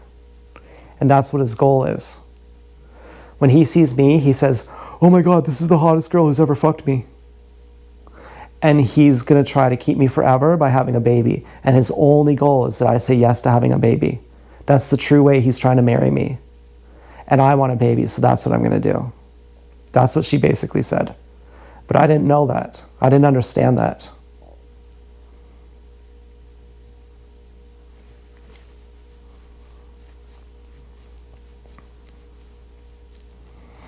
Now, why didn't I want to have a baby with her?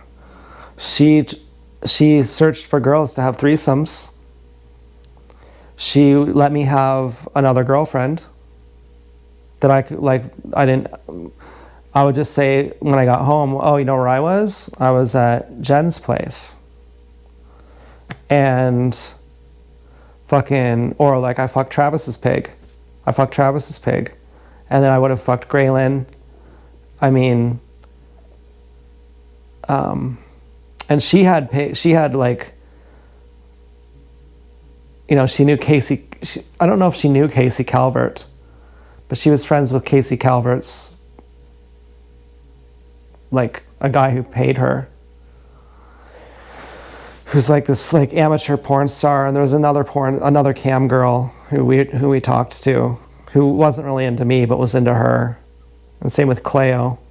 But I mean, it would have been, you know, living with her, I would have had her and Travis, which would have kept me rich as fuck. And there would have been constant flow of pigs. You know, like DFB, like I ate out DFB. I would have had sex with DFB too. DFB would have been one of my pigs. And she's like one of the best asses I've ever seen. Like at the time I said, you know, DFB's ass is the best I've ever seen. Like her name was Duffy's friend's butt. She's a skinny girl, but with a really shapely butt. Like her butt lines went like all the way to the outside. And, you know, she's like, my boyfriend says that I have the best butt ever. and she kissed super hard. And, well, I said some comments about her tits. She had really small tits. And I felt like she was compensating by kissing super hard. Like she's like using so much muscle. But really I was insecure, I think. I don't know why I said it. I forget what I said. But I don't think she liked it because I tried spreading her butt with the light on. She was like, no, I don't think so. Like, I ate her out in bed and I was obsessed with her butt. Like, obsessed with it. And this is in our bed. You know, when Din Venom's ex-pig got home, all hell was gonna break loose. You had a fucking pig in our bed? You thought that would be okay. You know, oh, it's gonna be bad. It's gonna be really bad. And I'm like, you know, the only thing I wanna do, I was obsessed with her. The only thing I wanna do is lick her butthole so bad. But I'm too embarrassed. I'm just eating out her pussy. I'm just like, oh, give me a break. Let's get to the good part already. But I can't do it because I'm just too nervous. I want to be like, you know, oops, I overextended that lick and it went into your butt. What did I do? And she's on her back. I'm just like, oh, you know, we make out and then we turn the lights on and she's, you know, I'm like, you know, examining her butt. And I want to see her butthole up close with the light on. And she's like, yeah, I don't know. And then the next day, she says, you can drive me to my house in Hamilton. I'm kind of drunk. We'll spend the night together. And she's friends with my pig. She's trying to be respectful to Din Venom's ex-pig. And they're like friends. Like, this is like cool with them. And Duffy's friend's butt is really fucking hot. Like, really fucking hot. Like, I'm obsessed with her. Like, Travis and I are talking about her all the time. We're going through every one of her pictures. Enhance. Zoom in. Okay, let's look at it from this angle. Let's look at it from this angle. Look at it while you're touching your jaw. Okay, look at it while you're eating cereal. Look at it while we're listening to Mambo Number 5 by Lou Bega. 1, 2, 3, 4, 5. Okay, look at it while you're shifting your head like this. Okay, let's look at it from this angle. Whenever she'd come over, we would just be like, oh my fucking God. We'd stuff socks down our pants. She's like, you could drive me to Hamilton,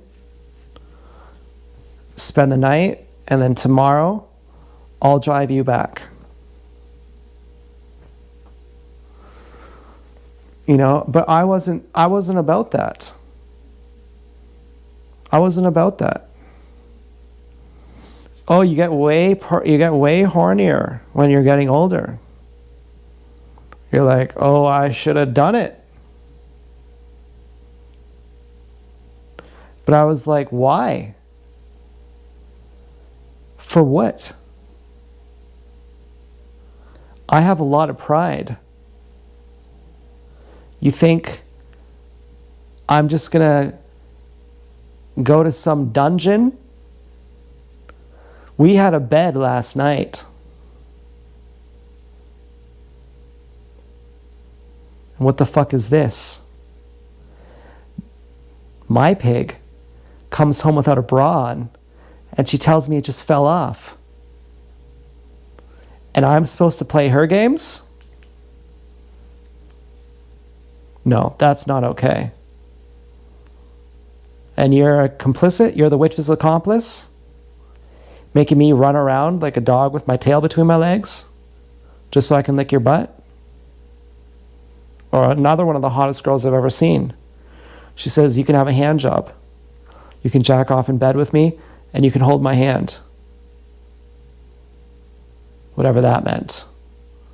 You can jack off right now and look at me and I'll pose for you. Or, you know what, I can't fuck you because I have a boyfriend. You can see his clothes. You know, I'll stand in front of you. You can look at my butt. And you can hold my hand, which presumably meant it would have turned into a hand job. You know, and you can kiss me. You can make out with me too. I'm like, fuck you. Fuck you. You think I'd do that, you fucking cunt? Fuck you.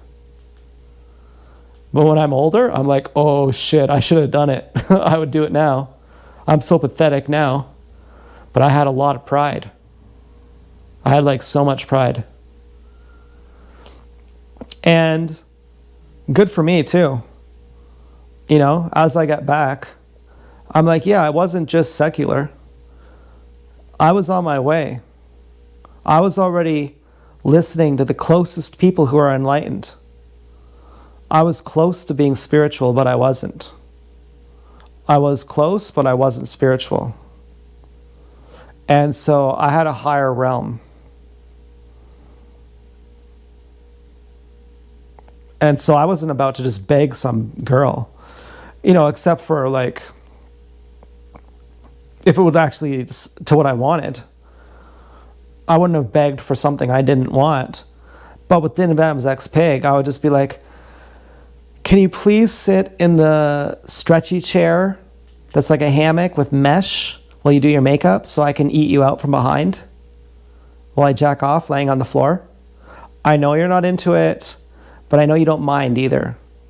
I know you don't even care. Okay, this is not romantic. Can I just do this? Like, will you do this as a favor for me? And she'd be like, yeah, okay. I'm like, score, you know, oh my God, you know, yeah, completely pathetic, but that's what I wanted.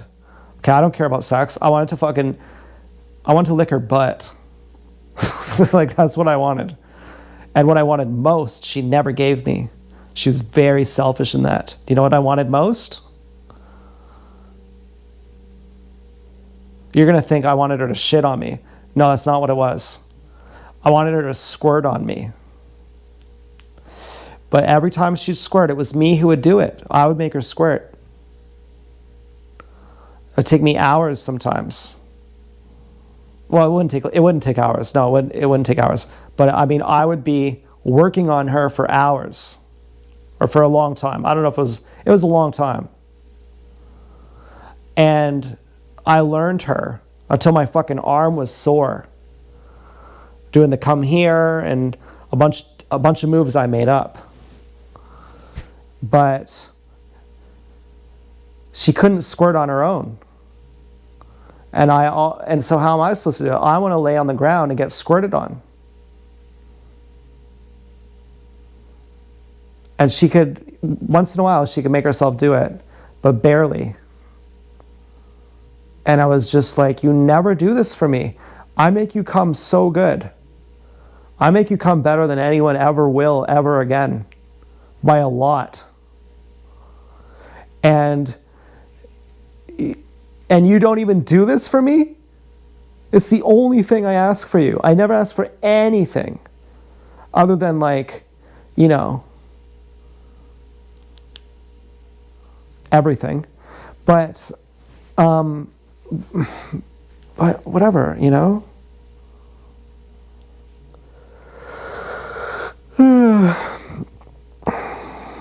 You know, other than to fucking...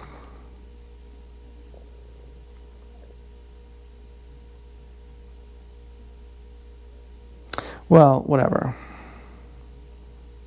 Okay, I'm at 27%. And so what I noticed, though, she would squirt on me once in a while. And I noticed, oh, this tastes like battery acid. And then I asked her if I could drink her pee straight from the pipe. I wanted some of that stink lemonade. I thought, this doesn't taste good at all. What's wrong? You should be in prison for how this tastes. This tastes like squirt. And then I learned that squirt is mostly pee, that female ejaculate is different, and that only 10% of women can female ejaculate.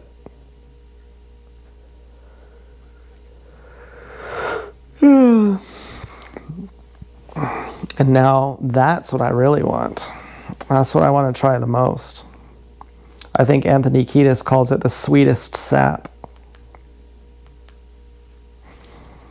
Now, would I want to change Dance Girl's diet before that happens? No. That's part of the mystery of Dance Girl. Even if she drinks milk? Yes, even if she drinks milk. Whatever she says, that's what I want to try. And fucking, you know, that would be like the ultimate caviar.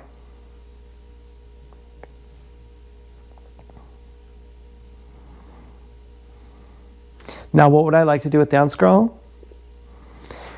One thing I want to do with her is watch the rest of Fallout. I have like, I don't know how many episodes left, but I want to watch Fallout. Now, that would be pretty hard because I have like years of conversations I want to have with her. So to just sit silently with Dance Girl and watch a show, that'd be crazy. But I do have some episodes I have to watch. You know who LeBlanc reminds me of is Lucy from Fallout. And TSD reminds me of her dad.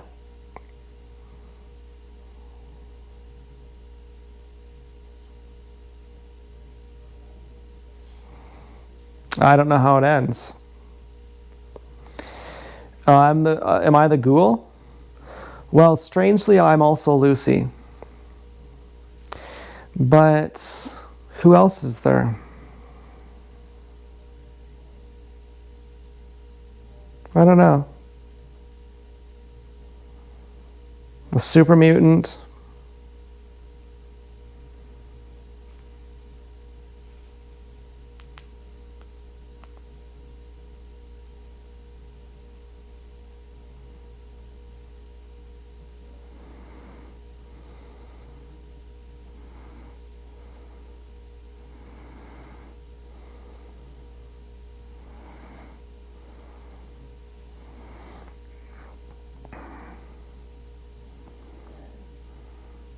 The good doctor. No, I'm not him. I've got my soul back. He lost his.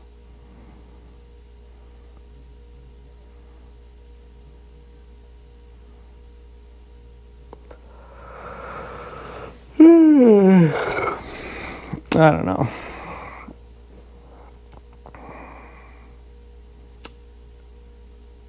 Yeah, I don't know. I'm Lucy's boyfriend's friend who has a Coca-Cola factory with the ghouls. Or I don't know what they're called. I forget what they're called. He runs a child labor sweatshop. And he says, "Little Susie, what's wrong? Why aren't you making me any money?" And, well, maybe not. I don't know. There's no one really who fits me in that show. But mostly I identify as Lucy, really. A bit of the ghoul.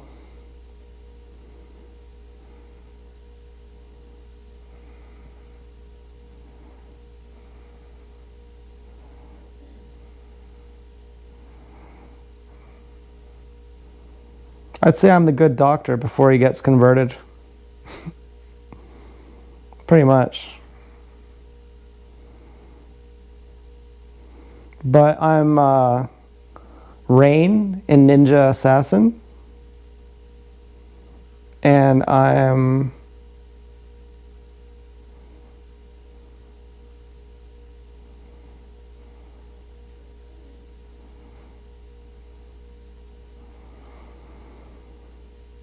I don't know.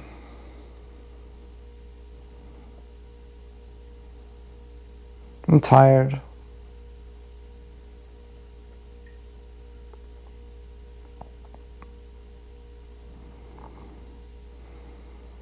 I'm gonna go to sleep.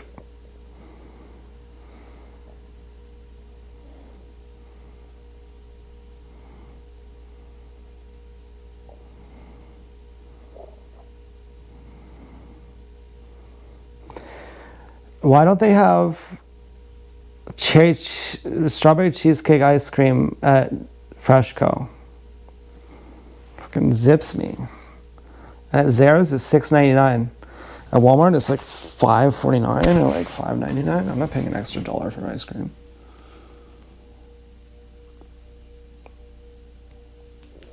But what am I gonna eat? I mean, I don't have anything sweet. I could put my hands on my face, smell my own pussy.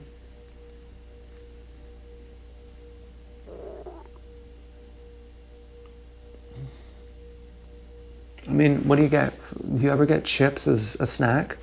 Isn't a snack supposed to be sweet? And is there any bit of gang stalking that gets me fucking upset anymore? You know, other than like egregious physical harm or close calls? Like, is there just any sign, like any verbal thing, any cue, anything that gets under my skin? Not really. It's only like literally physical torture in the form of sleep deprivation or noise harassment.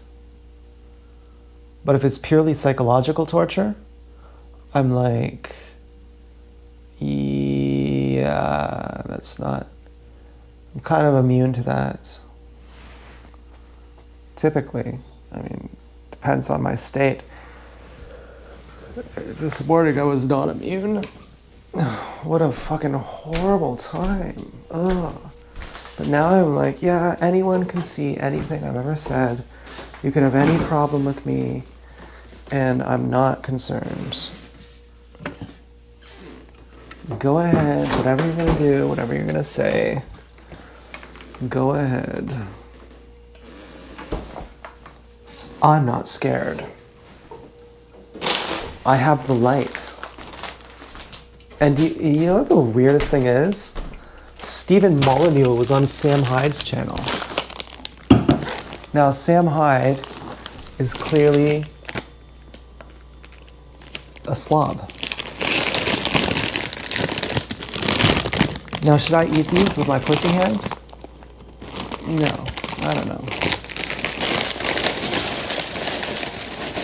Therefore, he could never have a threesome. Therefore, he's very possessive. Therefore, he needs to believe in a reason to be possessive. Therefore, he believes that Jesus Christ was sent to earth by God and then died for 3 days and then rose from the dead. With all his intelligence,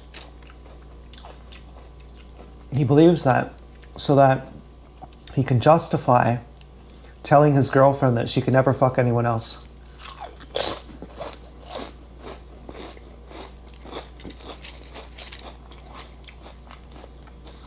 If he didn't believe that, he would have to believe in COVID.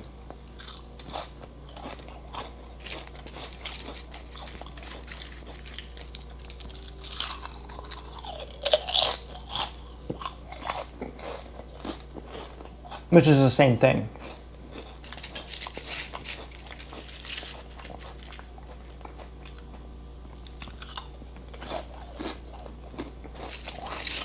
So Stephen Molyneux comes on his show, who Sam's girlfriend, I think she really likes him.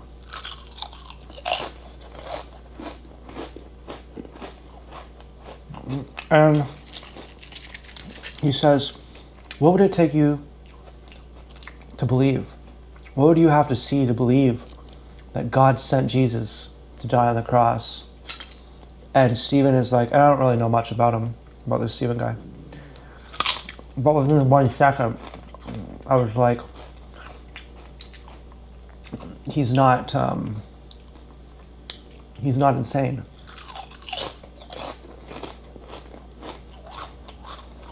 And he says, for me to believe that Jesus performed miracles, and he could walk on water, I would have to see him walk on water.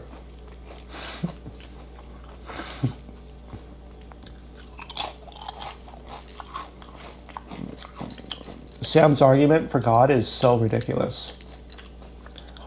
He's like, so you think, and everyone in his group says the same thing because it's what he says.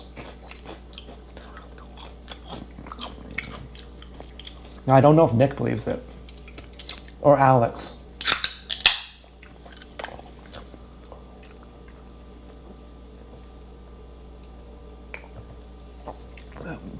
He says,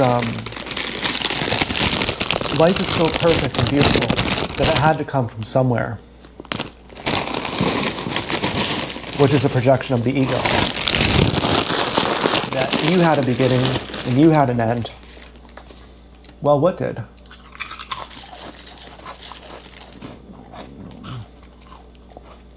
The you that you identify as had a beginning, and that will have an end as well.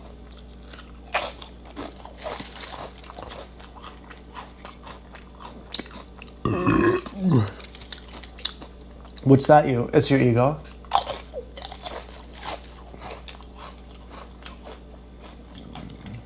Where your memory began. When you were like 4.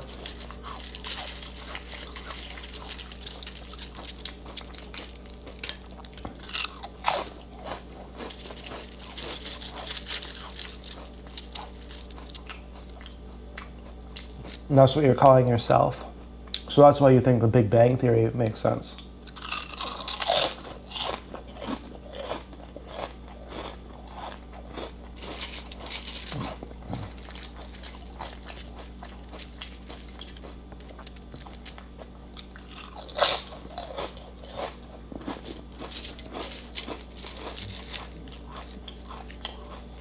Like, if you believe in God, you think that something separate from life exists, but there's nothing separate from life.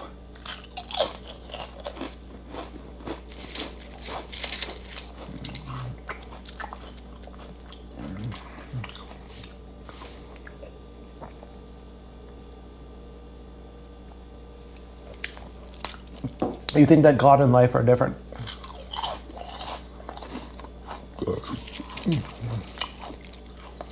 You think that God isn't life.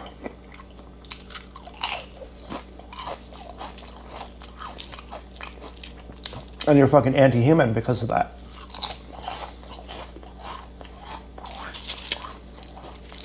Fucking anti-God.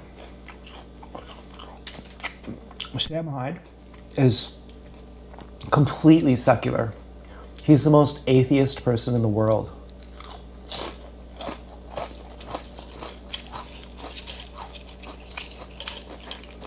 He's completely godless.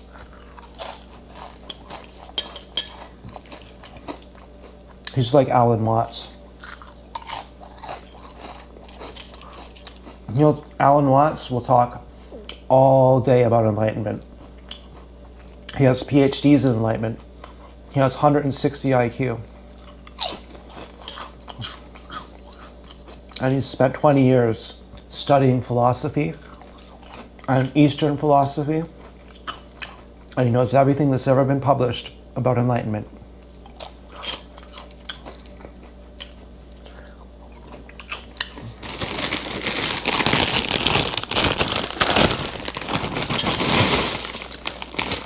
But people like Sam, they're slobs, they do steroids, they make themselves ugly.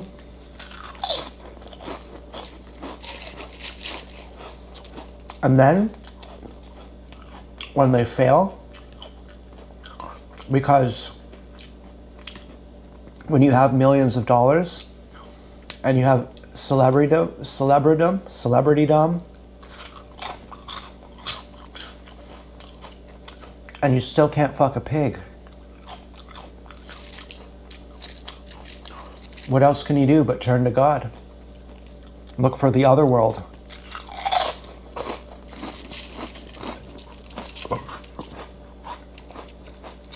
And how else can you justify keeping a pig?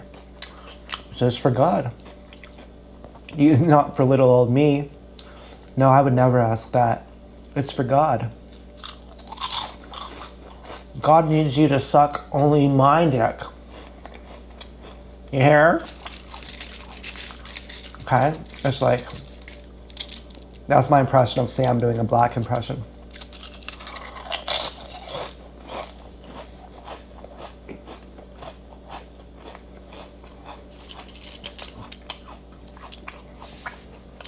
The best white impression by a black guy is either Snoop Dogg in Whiteface, smiling in a shy way about girls liking him. He's like, or the very best is the guy who plays that show. Let me show you.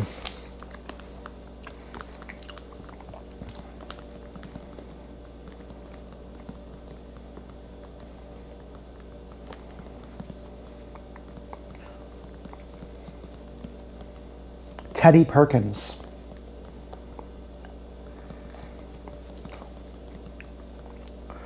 It's the very best. Sam does the best black impression I've probably seen.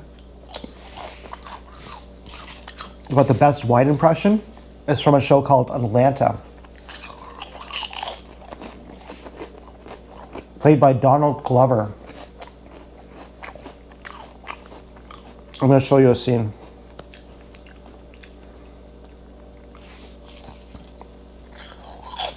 It's so funny. It's the funniest thing I've ever seen.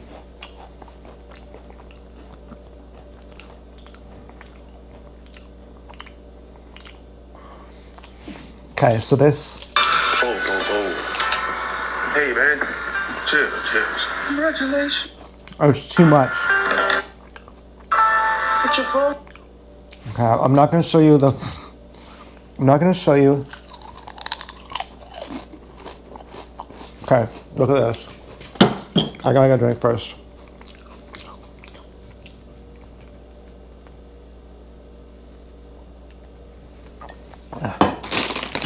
Okay, I'm about to show you the best white face ever. Alexa, light off. Alexa, second light off. Alexa, second light off.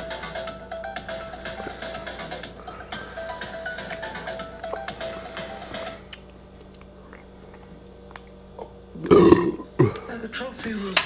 More in the motif of the museum. Oh, wait, so you're turning this whole place into a museum? Yes. I've already started the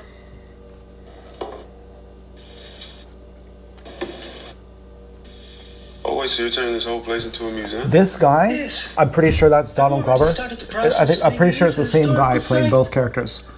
You're actually the first person to be in here. Feel free to Twitter or blogspot any of it. You know what? Actually, I'm kind of in a rush. May I show you something? I promised to get you your piano. But I really think you'll like what I have in store. This guy is gonna kill him. Sure.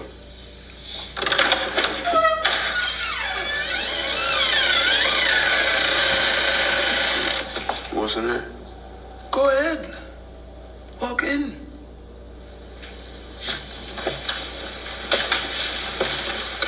He has his twin brother chained up in a room who he thinks he's already killed. His brother's about to get a shotgun and kill him, and then kill himself. What the hell is this? This is my father. He's the reason for all of this. When me and Betty were children, He instituted a very rigorous training method. Piano, 3 hours a day, twice a day. Exams on Sundays. And that if failed meant physical punishment. He wanted the best out of us. Because of him, we have all of this. So you saying your dad used to beat you so you'd be good at piano? To be good at life. We were a sacrifice. Oh, well, I'm not trying to shit on your dad or nothing, man, but that seems a little unnecessary. Most people wouldn't understand. To make an omelet, you have to break a few eggs. Now he's gonna tell him that he should be thankful that he's gonna kill him. He says, "Don't you get it? You're my sacrifice." Of course not. There was no way for a child to understand what was at stake. And then He just wanted the best for us. there's this one musician My father used to who say, made a song that's so funny called "I Choose You," and you should hear this. It's so good. So this is like a random musician named Gavin Castleton who just likes the show, who just on his own time made a song in the perspective of Teddy Perkins. I keep my piano in the bedroom. Just listen to this song. So I'm gonna make you listen to the whole thing, that close to freedom still. or just till the chorus. Sometimes I chew my fingers more than I should. Till the I've been listening to this song for years and had no idea it was from a TV show. father always said to keep my color off the keys. I show my trophies in the gift shop and pose my father in my billiard room. Well, he's supposed to be Michael Jackson.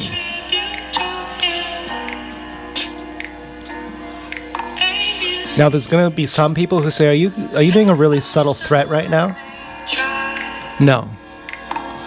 I've liked this for a long time. But anyway, it gets pretty nasty though. Anyway, it doesn't... Let me just read you the fucking lyrics. I find that hope is not so good for my skin. Hope is not so good for my skin because he has a skin condition. Or my throat. I don't know. I love this line. I don't know what it is. I guess That's just the way that I cope. And now he's talking about the shotgun from the air he tried to kill his brother with a shotgun. and leave our body on the Leave the body on the lobby floor. That's the Danny Glover guy who he's gonna kill. finds a sample clean up. When she finds it, Sam will clean up the mess. Drive out east. Somewhere meaningless. To bury father's masterpiece. Isn't that fun? Now you're gonna really think it's a cryptic threat. It's really not. Okay, it's really not. Fucking. But again, obviously, who would I even be threatening? You know, I don't even know. I'm not even mad at people. And fucking. Obviously, if you say something's not a cryptic threat, people are gonna say that is a cryptic threat. And I'm like, well, no, it's not. So I'm not cryptic. I don't like cryptic people. You should, I can trust. How can I trust a white Civic from Dance Girl? Well, how can you fake it? When I threaten people, I actually say, I'm going to do this and I'm going to do that. I mean, so I don't think anyone should worry. Not that anyone would worry, except for me. Because someone will be like, oh, now we're going to punish you. I'm like, shut up. Just get out of here. Fuck off, okay? If you're really a true gang stalker, then go through my internet history and see that I've been listening to this song for a long time. Fucking, but yeah, his impression of a white person is so funny. But I guess it's an impression of Michael Jackson, who technically is black. So maybe Snoop Dogg's white face is the funniest. Snoop Dogg is so... Have you seen Snoop Dogg's? It's really funny.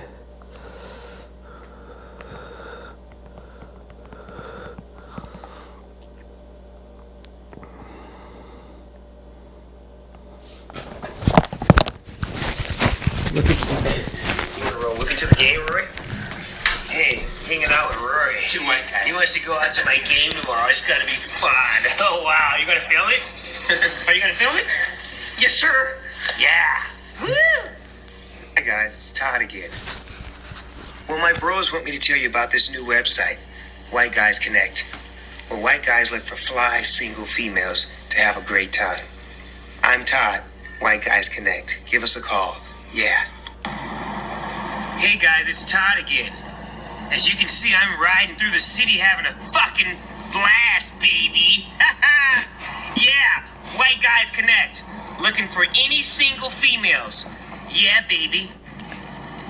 Hey, as you can see, I like driving, swerving, dipping, and whipping.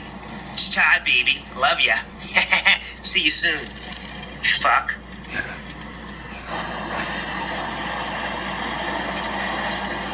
Yeah, baby. In the breeze, in the wind. Ha ha. It's Todd. White Man Connect. Where are you, baby? Hi, I'm Todd. I like to paintball, crochet, and a little spoken word in my free time. White Guys Connect. Yeah, baby.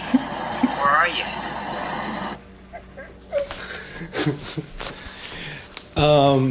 Yeah, I've said with complete confidence, Snoop Dogg is the best rapper of all time. And fucking, at the time, I meant it. You know? But, well, anyways. Only pop left. Let's see how much battery we have. 25%. Wow. So I got to do my taxes soon. I'm going to go down to the working center. I could have got a phone there, actually, for probably really cheap. I never thought of that. Yeah, I probably should have done that. But oh well, it doesn't matter.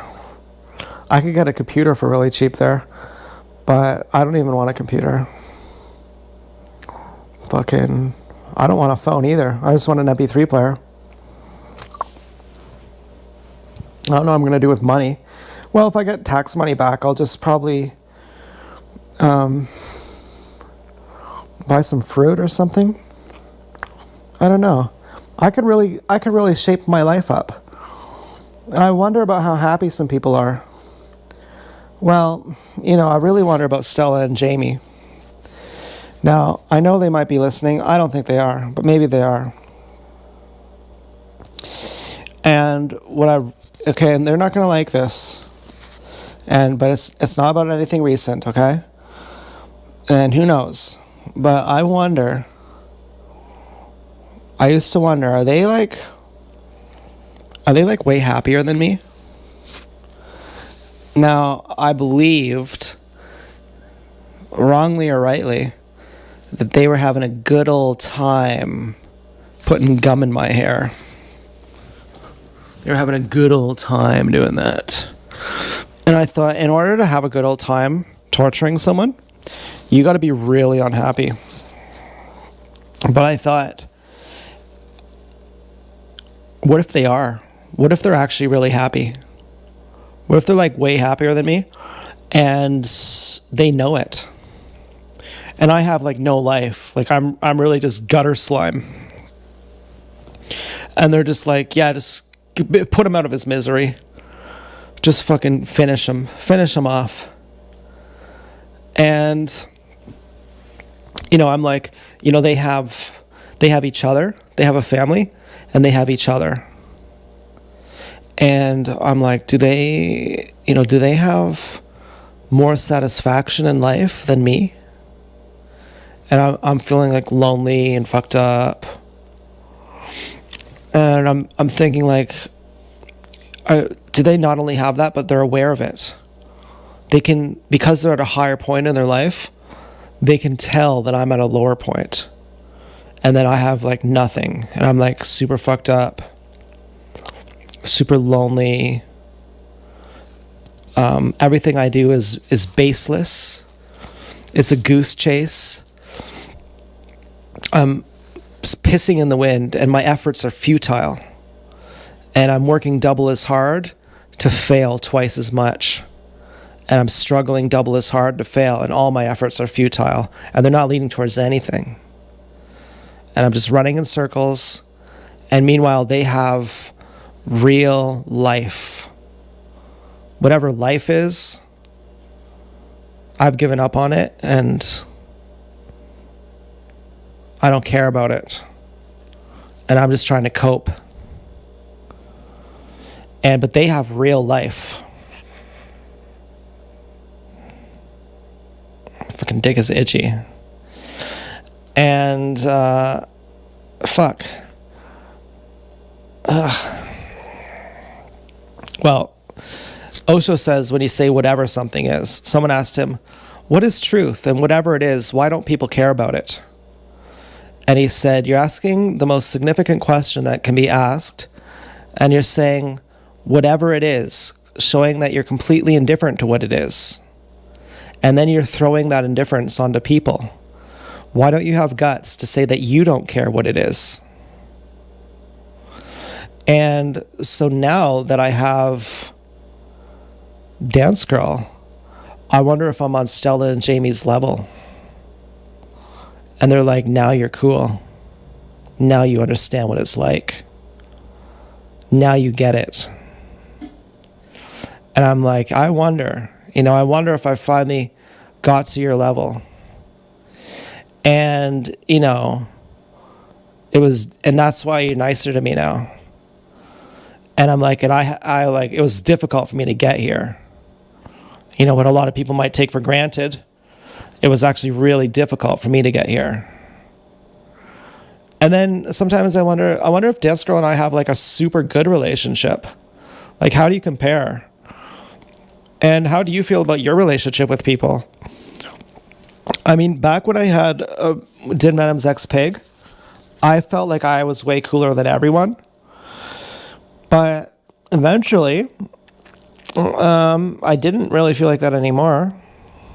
I mean, sometimes guys would look at her and I'd be really jealous. Or, we were fighting all the time.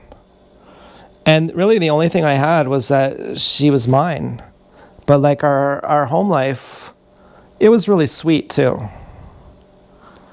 We'd say, baby or header, precious or baby or header, who I'd never replace. Who I could never replace, not that I'd ever try. I mean, I know I told you about that. That was just like a one-off nickname. But Yuri would always be doing impressions of us. He'd be like, precious or baby or header? Precious baby head. Yes, precious baby head. And, ooh, precious baby head. Oh, does you need to, like, we'd baby talk each other. And,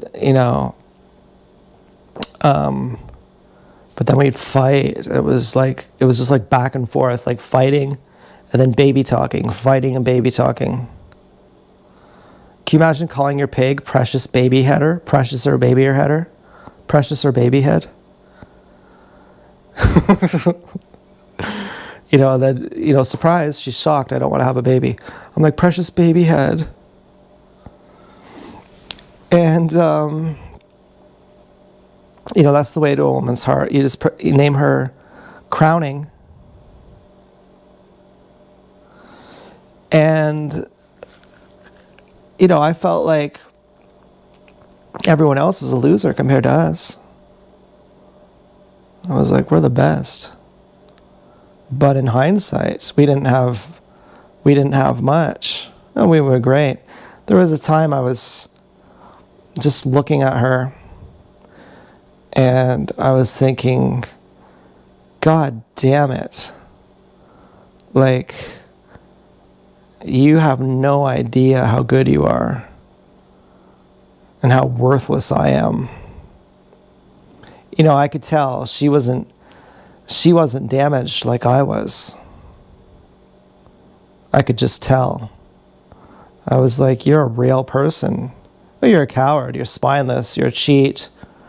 You know, you're immoral. But you're like a real person. You're higher than I am spiritually. You're a sinner. You sin more than I do. You're unaware of yourself, how sinning you are. You're unaware of yourself. But you have something that I don't. You have closer to God. You're closer to God than I am.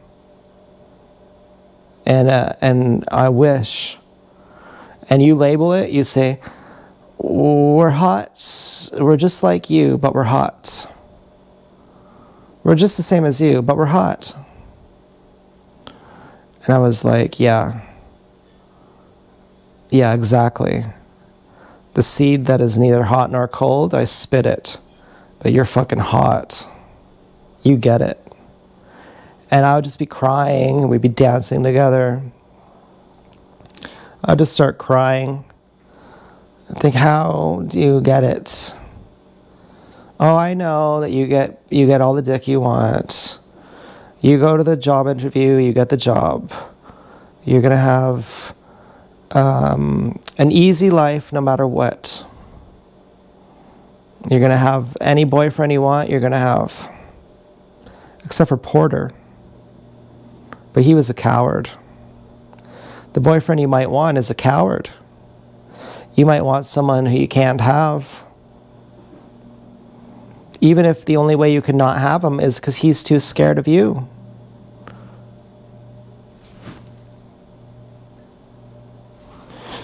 And, I mean, he was really good looking. And he was really planning on meeting her. I think I fucked that up. I was like, she's playing both of us, dude. But he probably would have known that because he was a gang stalker. But I guess she was a gang stalker too. Maybe she was gang stalking him. But he would always find things. Like, we would post porn and he would find it. I'm like, how? Like, we made anonymous names, we blocked. Like, how? Like, imagine just going on a random porn site and you're like, my name is Cherry. And fucking some guy who you know is like, yeah, I found it. It's like, how? How? That's like, the odds are impossible.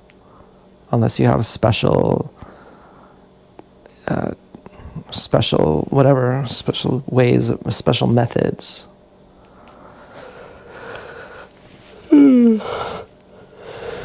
So I said to Porter, I'll arrange for you to meet her. You come on over.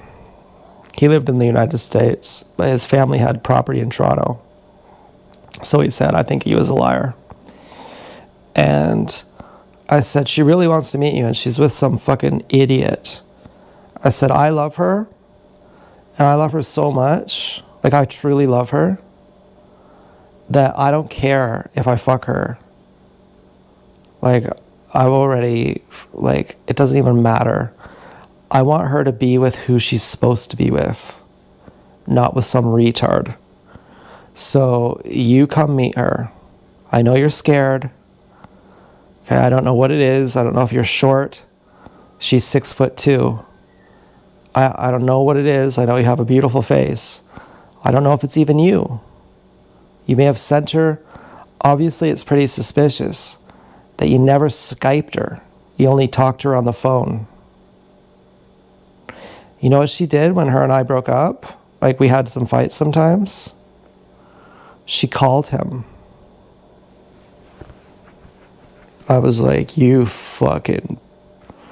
She would have a dream about some guy. I'd be like, what color was his hair? I was like, you were dreaming about him, weren't you? Oh, you'd just leave me for him in a heartbeat, wouldn't you? I was just fucking furious. I would literally yell at her all day for having a dream about a guy. I was insane. I was actually literally insane. And fucking, well, I said, I don't know if you're actually even who you're in your picture. But she would forgive you. Like, if you're a catfish, she would forgive you. And you should come to my house. And I'll arrange for her to pick up her stuff. I think she had more stuff or something. Maybe that's how she sat on my face. Maybe I had spiritual points when she came to get the rest of it. But I was like, she has more stuff here. Maybe I just threw it out. And so I'll arrange that she comes, picks it up, and then you be here at the exact same time. And I'll leave, and you can just slime her. You can just have your, you can meet her finally. Because she's been wanting to meet you for years. Before I even met her, she already was with you. Technically, I was the other guy. And, you really kept her going. You kept her, you really kept her going. It was weird. They're probably both gang stalkers.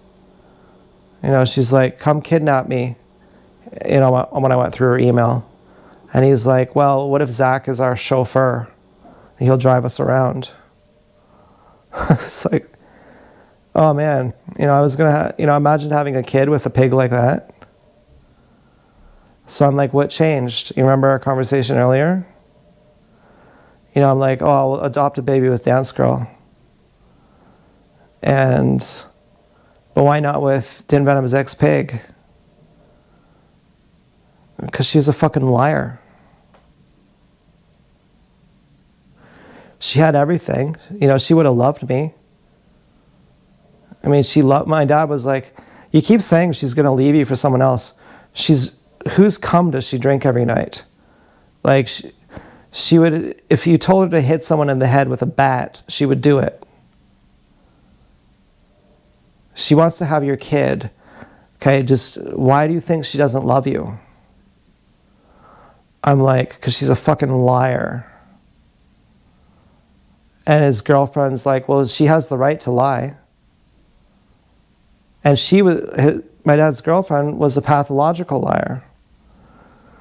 But about things that were irrelevant. And I mean, they were open about this. It wasn't like, I'm not saying it like a bad thing, like lies that are just irrelevant. Like saying, oh, just a couple of minutes ago I drank a Coke, but I didn't. But it's just pathological. You just say it because you had some bad experience or something. I don't know what the cause is. And I mean, I've done that before. I've just said things that I don't even know why I said it. It's automated. It's just compulsive. It's not even like ripping someone off. It's not even like there's something to gain. It's just like you just say something without even thinking of it. I don't do it too much anymore. I don't think I do it at all anymore. Like I'm very self-aware at all times. I'm always on. And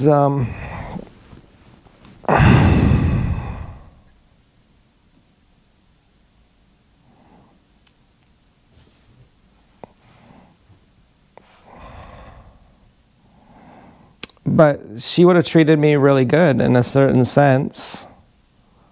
In every sense, she would be a great mother. She would be like always my mother too. Giving me all the money I need, and the only job I'd have is to fuck her on camera. And and then have threesomes and have a nice house and live with Travis. And wouldn't it be the perfect life?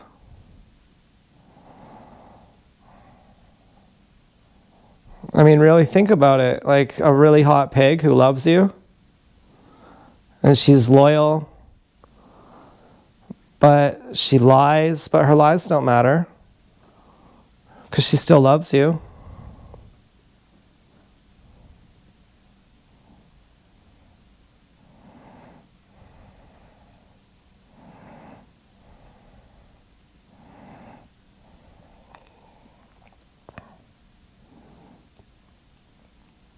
Well, I took acid and I took MDMA at the same time. And then I was like, ooh. And then I took DMT. And I was like, yeah, okay. You're a tight ass. I don't know. It doesn't make sense. Osho says you're either enlightened or you're not.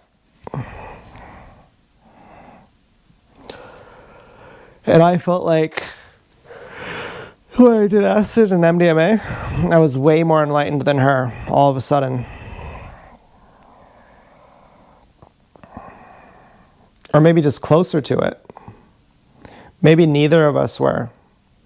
But she was closer, and then I got even closer with the help of drugs. And then I was like, okay, now I see through you. And now I know you're a good pig and all that, but there's something about this that it's supposed to go both ways. I mean, forget even the acid. Just think of it as, don't be a hypocrite. And I'm honest with her, but she's not honest with me. And that was really it. Just why do you gotta lie? Big lies, hurtful lies, not a pathological lie, but a calculated lie. Not like a compulsive lie, like opportunistic lies.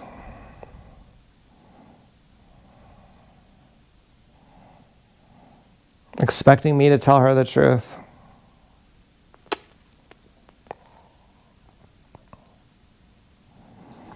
It was fucking insulting.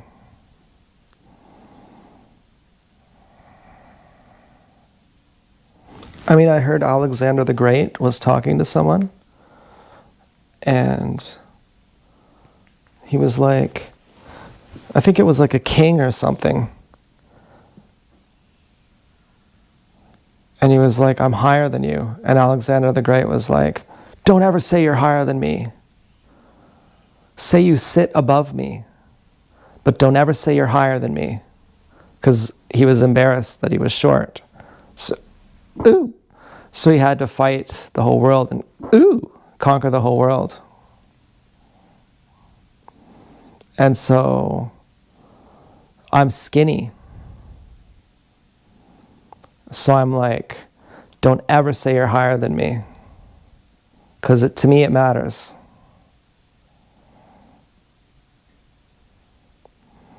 And Din Venom's ex-pig, she's like, you're so frail. I was like, I don't give a fuck. Ew, you're so frail. Yeah, I don't give a fuck. But when you lie to me and expect I tell you the truth, you're telling me that you're higher than me. And I'm Alexander the Great, unfortunately.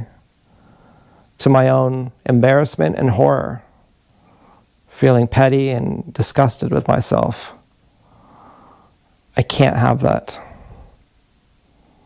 I have to lose everything. I have to lose my dream life and everything. And I have to go live with my mom. I could have a life of living in luxury and having lots of pussy. And I'm really horny. But you can't do that. Sorry, but you can't do that. Travis the same. He's like, I'll take care of you. You can live with me for free forever. You got free money. You don't have to do anything. Do you want to just forget about working forever?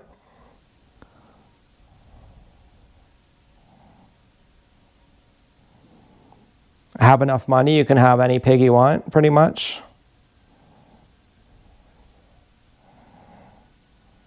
You can have my pigs. I was like, yeah, but you sit higher than me. So we can't do that. He said, you sit higher than me. He said, I hate you for that. The exact thing that you feel about me, I feel about you.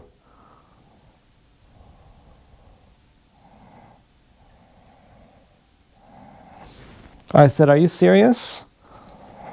He said, I have autism. I don't lie.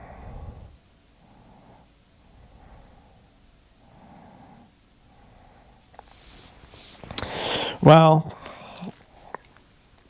so we were at a moot point.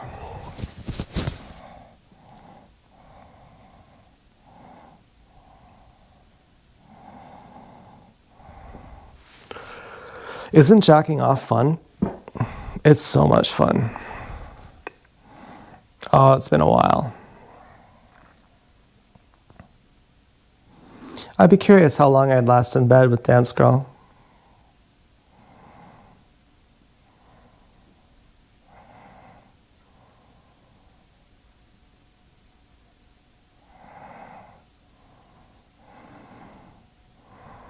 I wish I could come inside her, in her pussy, without a condom on.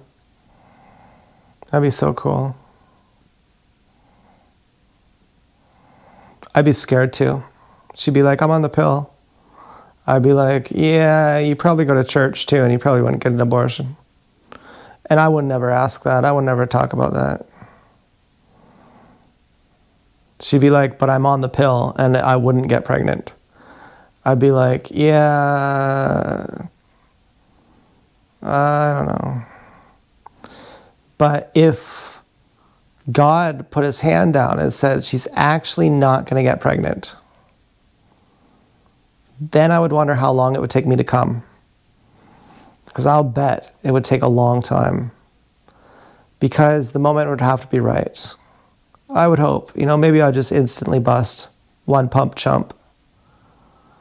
But it would be curious. I would be curious. I'm not trying to be, I don't have a boner. Okay, I'm not trying to be sexy here. I'm really just talking about it. Like, I'm wondering.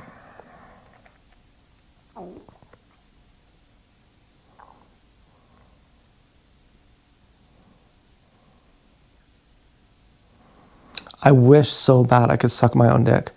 I would love so much just to fuck her in the ass and then suck my own dick. That'd be so fucking cool. A toothbrush is the closest thing I can get to. I'm like Nicolas Cage in that movie with Meg Ryan. But what does a toothbrush taste like to you? What does a dick out of your ass taste like to you? I have to know. I have to literally buy a book that trains me how to suck my own dick so I can understand. I've had sex dreams about sucking my own dick. Really bizarre. Travis could suck his own dick standing up.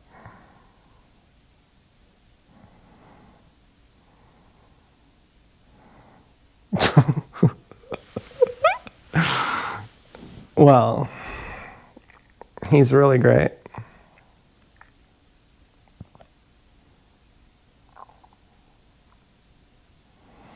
But what I'd like most is to have a dry orgasm.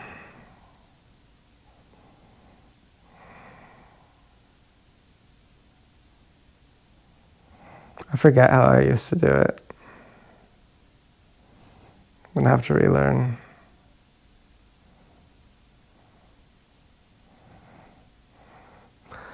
Otherwise, how often can I have sex with Dance Girl? Once a week? Once a month?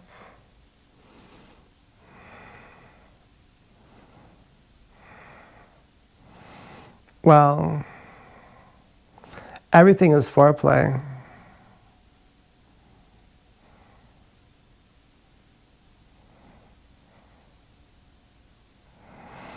I appreciate something about Dance Girl I'm not going to tell anyone.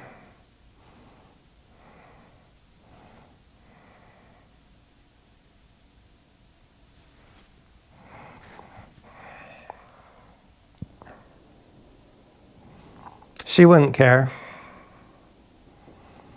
But I'm just going to make sure. There's a certain detail about her pants that I appreciated. Now I'm going to give a few hints because I want Dance Girl to figure it out. There was cum on the butt, which you might think that's an anal cream pie that she dripped out. I do not think that the cum belonged to a guy. And it has nothing to do with anal or that cum. It also has nothing to do with, it has nothing to do, I don't want to say anything more. That's the closest hint I'll give.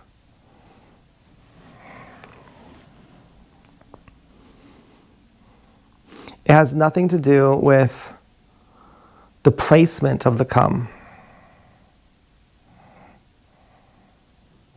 And it has nothing to do with the viscosity and the color of the cum either. And it has nothing to do with the scent.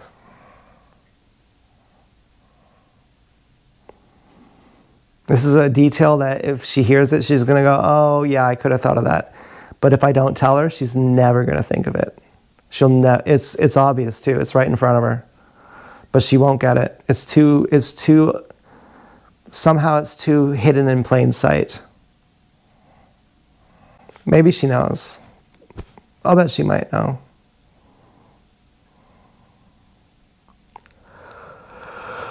I just imagined kissing her ear. That would be nice. I feel like I'm made out of velvet.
Don't make me talk.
My eyelids are so heavy.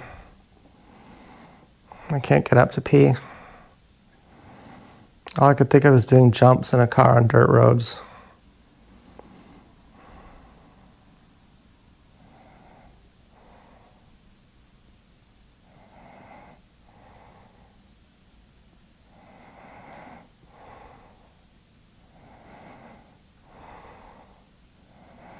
My mind is layered.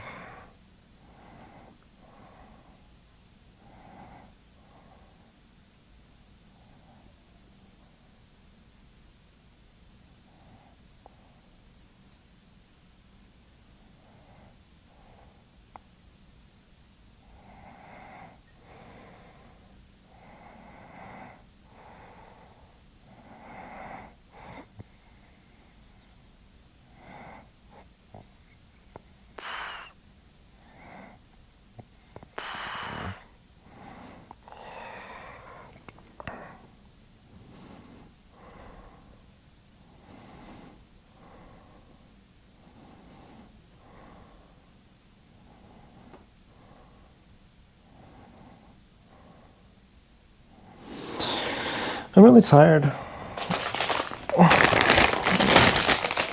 have to pee too. I should be eating these out of the bag. Like another burger or something.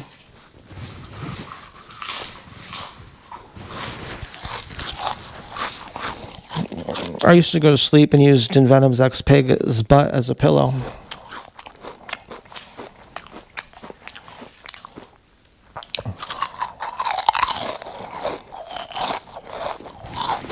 We had a fight once. I made her scream in public that she likes me, that she loves me. I'm like, you gotta scream it louder than that. I was so mad at her. That was crazy.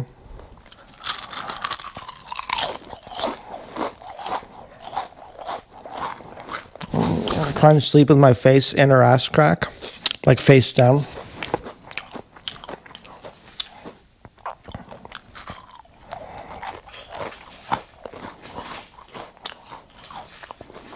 Finally, I was eating on her ass one time while she was sleeping. She farted right in my mouth.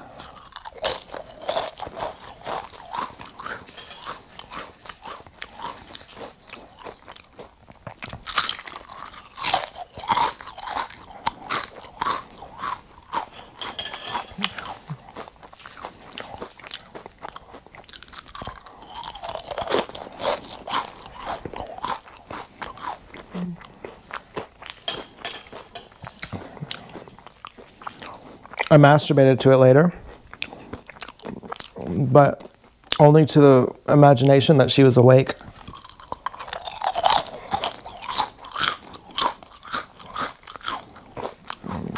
Which would have changed it to a femdom. Not a male dom.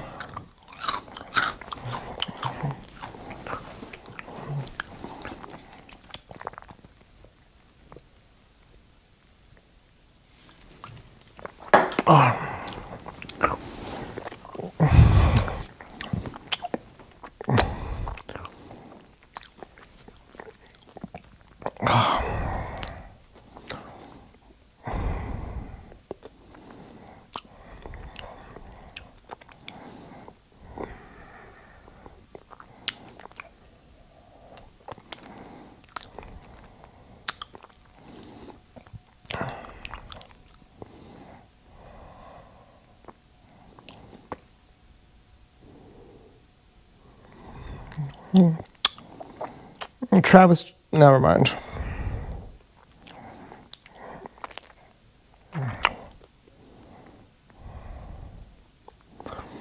Well, anyway, I have to pee really bad.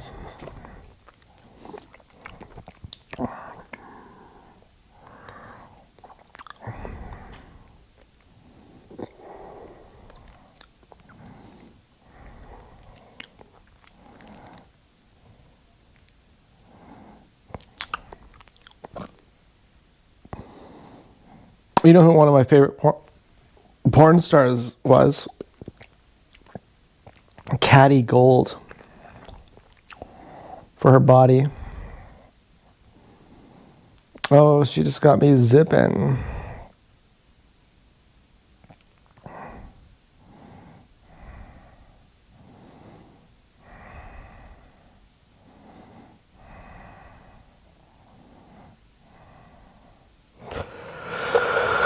Well, I'm gonna go pee. I'll be right back. I'll bring you with me. I'll do a little ASMR.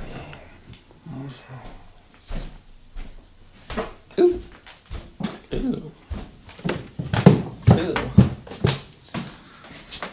Okay, here we go. Let's get it going. This is gonna be a relief. I've been waiting for this. I've been fucking waiting for this.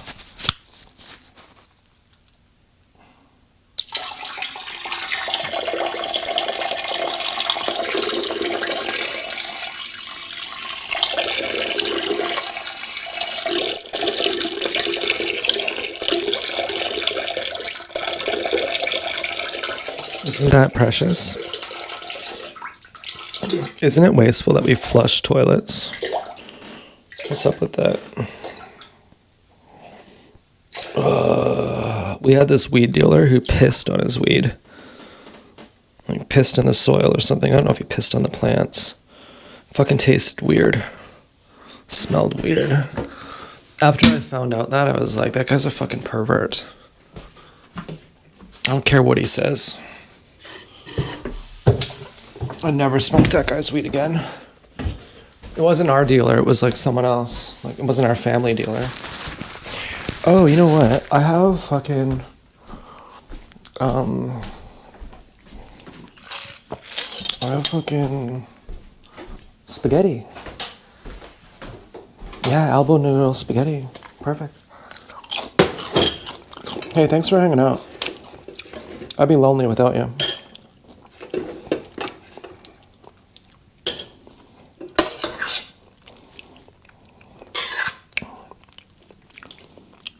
Okay, so I think I need another bubbly. And like always, we're gonna do orange popsicle, orange creamsicle. And then soon I'm gonna go to bed. I'm excited about that.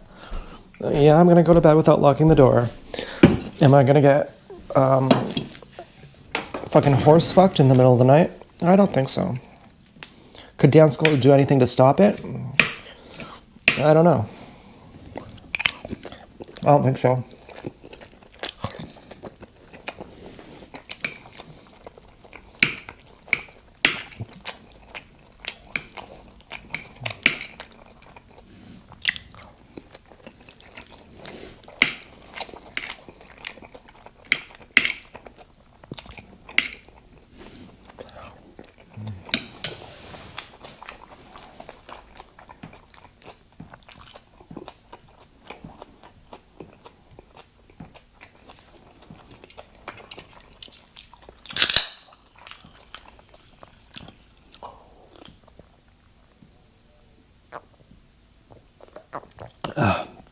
Well, you might be thinking earlier,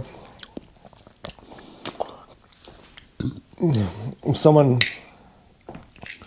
deleted Crazy Cash, I'd be so mad I go to jail for that. Not prison.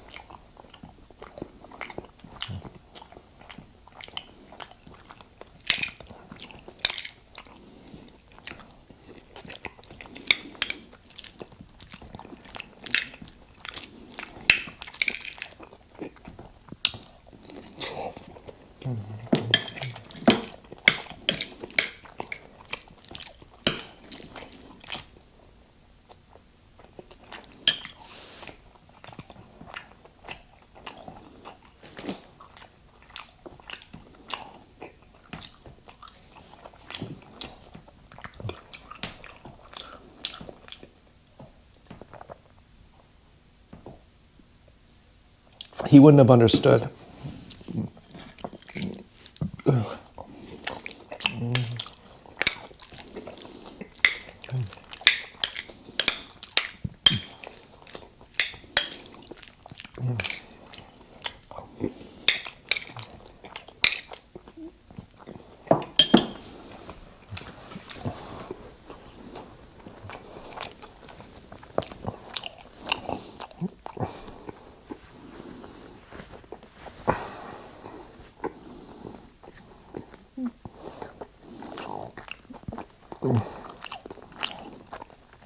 The handler might not understand.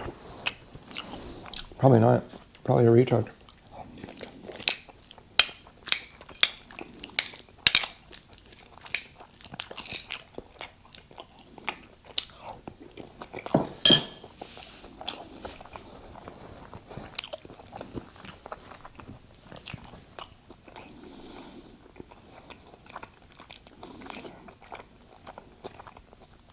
I tend to think they do, though.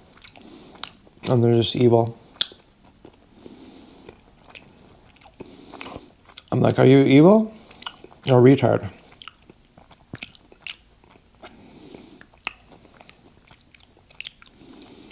It'd be funny if it's a woman.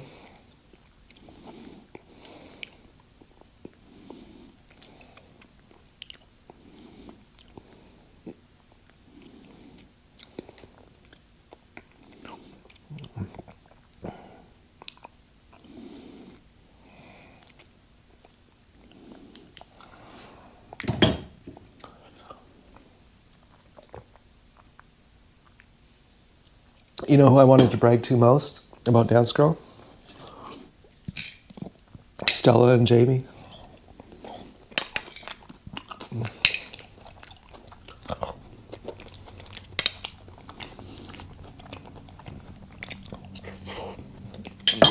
I thought they're gonna think I'm so cool.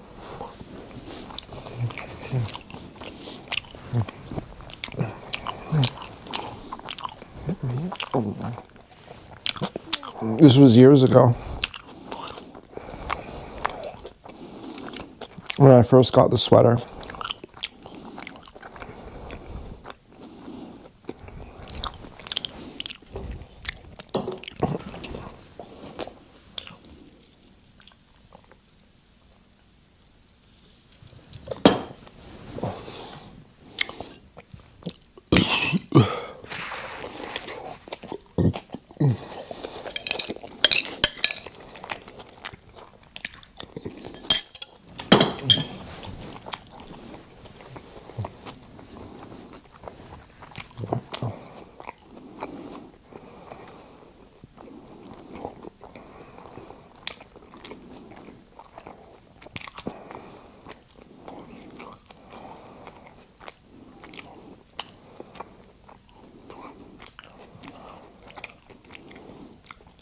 I wonder what kind of shampoo Dance Girl uses. We use like different kind every time. We're always getting new ones. I wonder if Dance Girl uses the same one every time.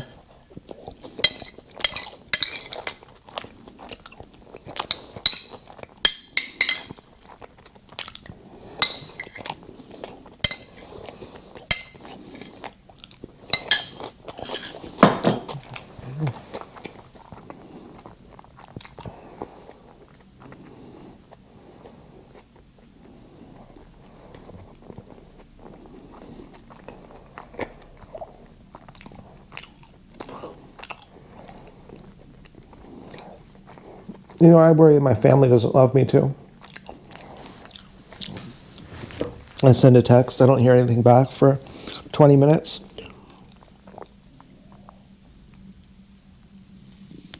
I worry there's something I've said. And they go, what? You're done. Get out of here forever. And then I go through all the motions. Oh, who are you? Think you could excommunicate me? Well, I quit. You can't fire me. I quit.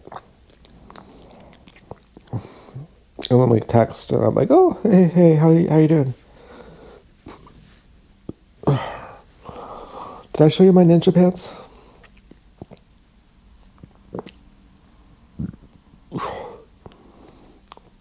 I'm too tired. I don't want to get up.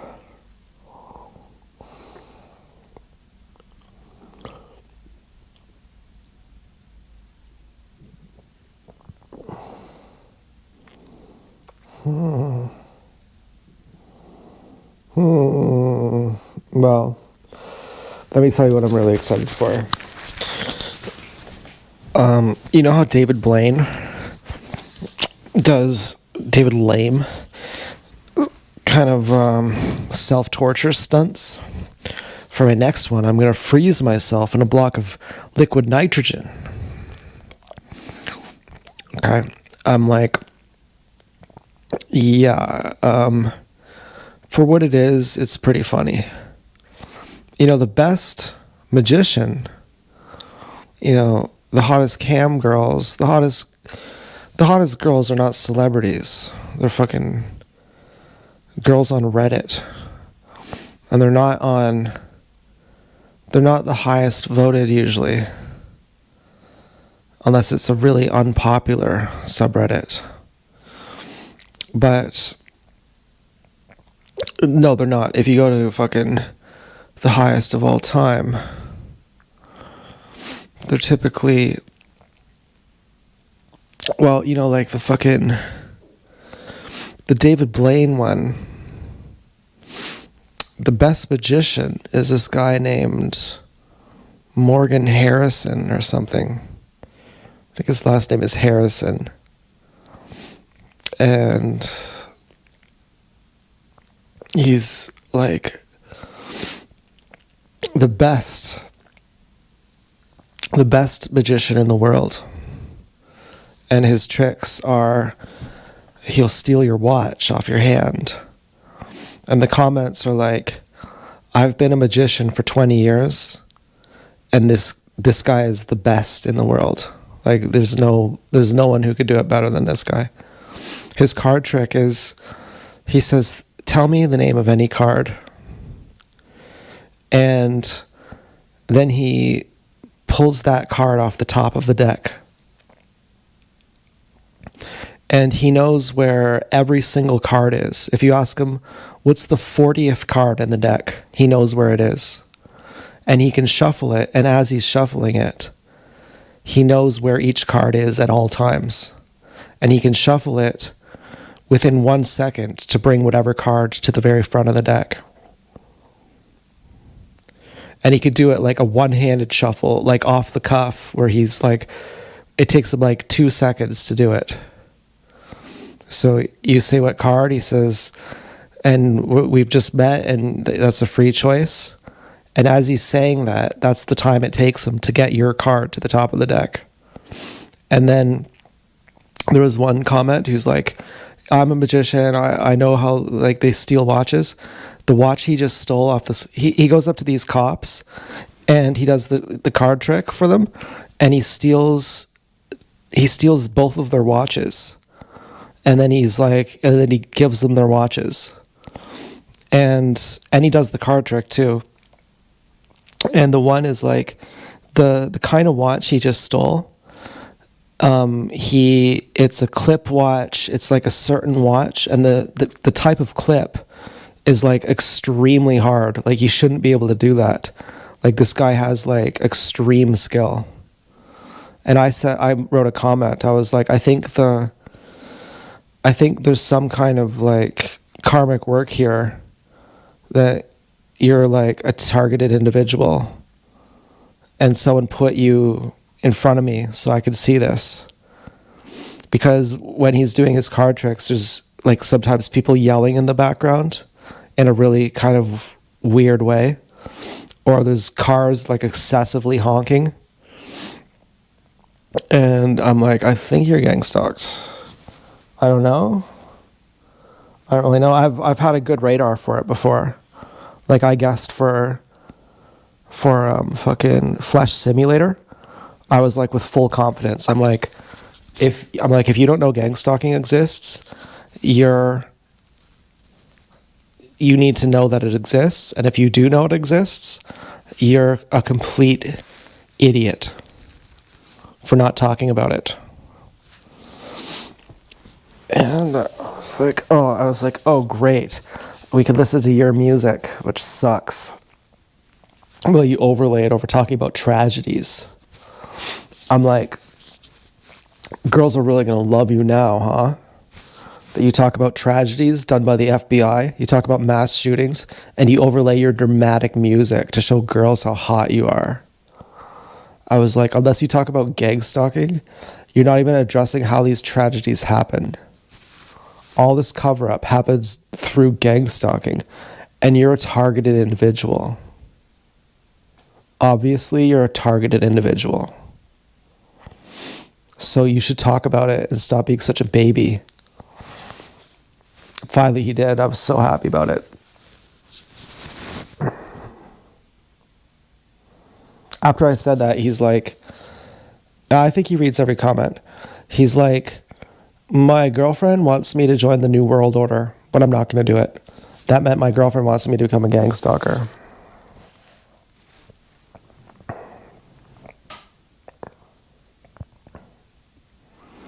Now, would I hang out in public with Dance Girl? Yeah, I mean, would Dance Girl be gang stalking people while I hang out with her? And then my spiritual weight goes on to the targeted individuals. Would I be like an honorary gang stalker, basically? And if we adopt a baby, are they going to be a gang stalker? Oh, well, I already thought of that. That doesn't matter. The ethics of that doesn't matter. Because they'll never hear, well, they'll hear from me that I'm a TI. They'll hear from me what gang stalking is. They'll get the picture. And I'm one of those people who, at the beginning, you don't like me, but in the end, you do. And I'm one of those kind of people. I'll be like, so our baby is going to be a gang stalker. But later on, they might not be. But there are many gang stalkers who don't cause you harm. But like Joanne, for example. But she did cause me harm. She caused me tremendous harm. No offense, Joanne. I don't think Joanne's listening, but she caused me tremendous harm. Because I looked up to her like she was a god. And she lied to me and gaslit me. And then I felt guilty for trusting my intuition, which was right. And that was devastating. Now, is Joanne a mean-spirited person? No. No, Joanne's a sweetheart.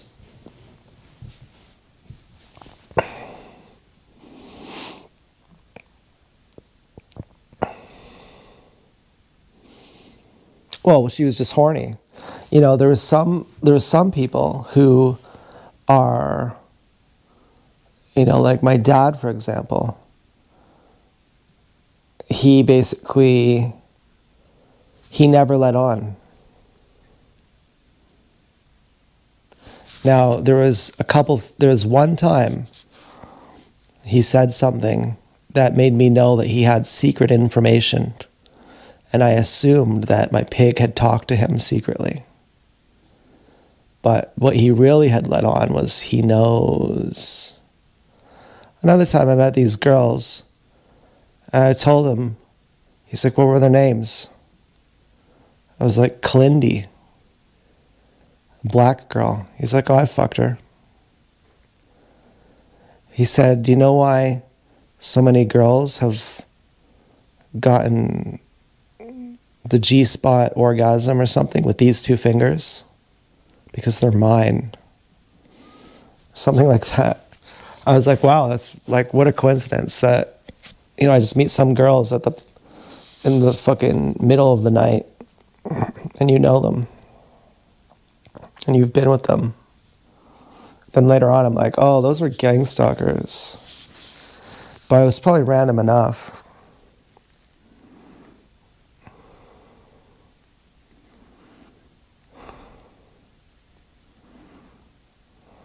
I'm tired.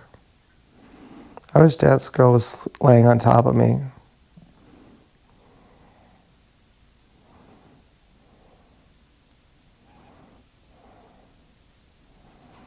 I wonder what it's like to have a vagina.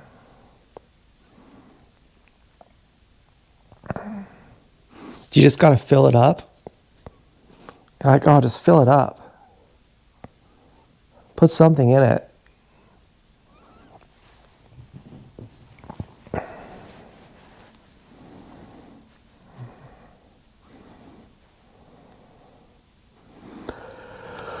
Or just to cuddle.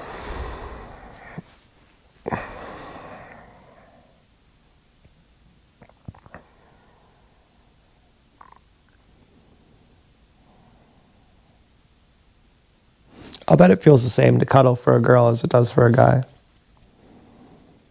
The same enjoyment. What is the enjoyment of it? Is it oxytocin or norepinephrine or something?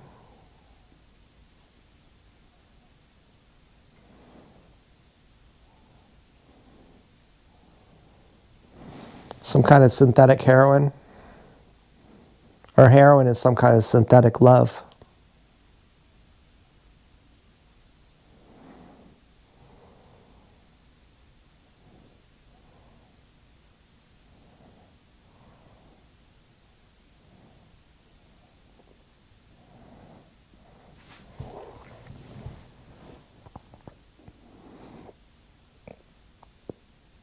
There are a lot of people who are TIs and don't know it. A lot of famous people.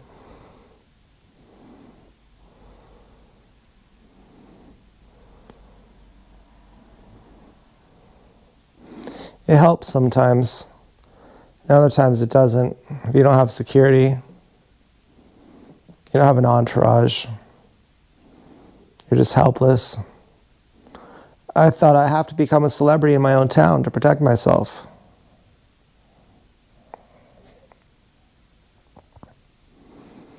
This morning I thought I could probably get raped every day. And both are true. I have my soul back now. So I can go to bed and not have to worry about locking my door because I have my soul. So I'm safe.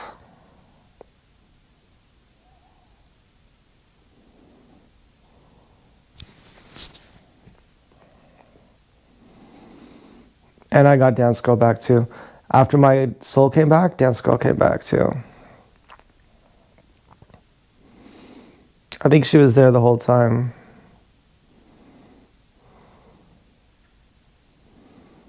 But once my soul was there, then she came back in the way that really got me zippy.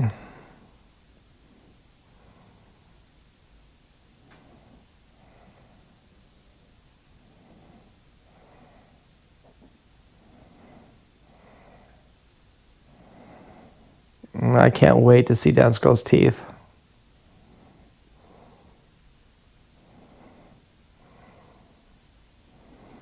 And her butt.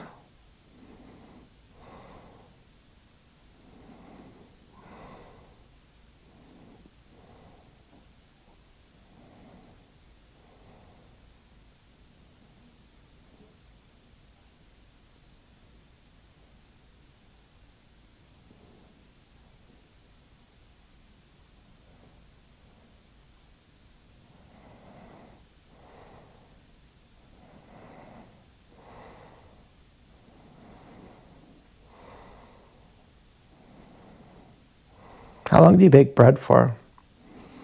I baked a loaf for like 10 minutes. I was like, that's not long enough. Okay, 20. That's too long. And then I cut it open and it was not even long enough. If I were to do it again, I'll put it in for 40 minutes with a dish of water beside it. Ideally with a lid, but whatever.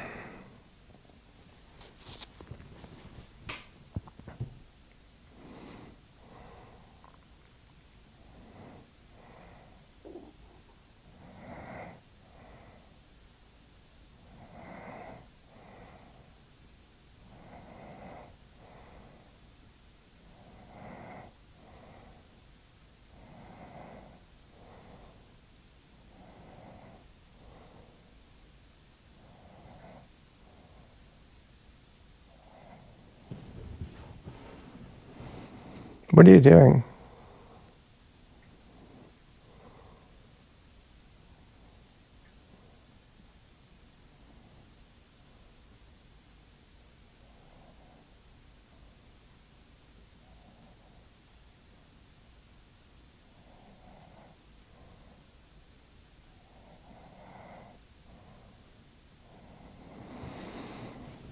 You know what I think is secular is Lorraine.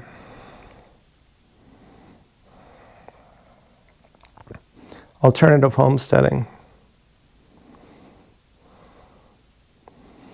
She was thankful her parents never brainwashed her.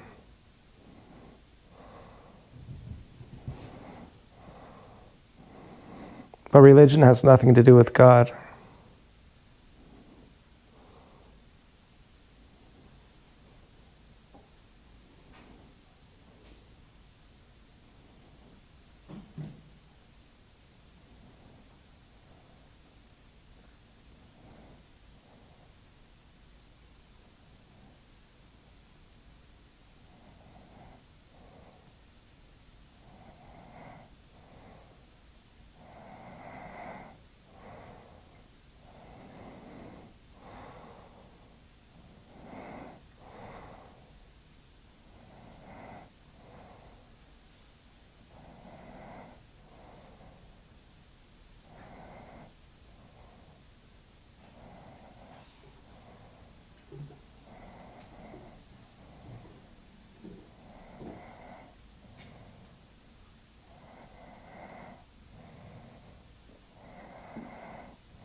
Have you ever thought about dying?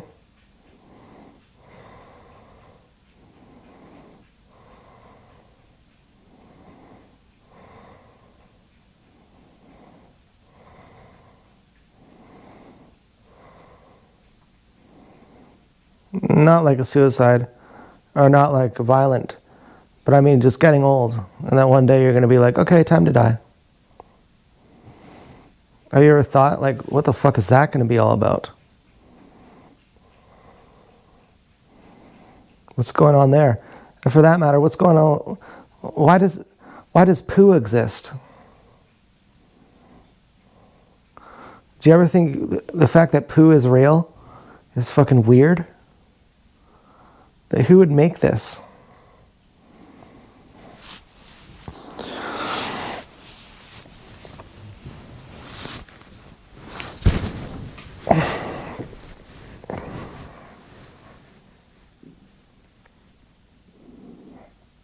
Everything is cryptic to the eyes of, in the eyes of a cryptic person, everything is cryptic. In the eyes of a thief, everyone's a thief. In the eyes of a murderer, everyone's a murderer.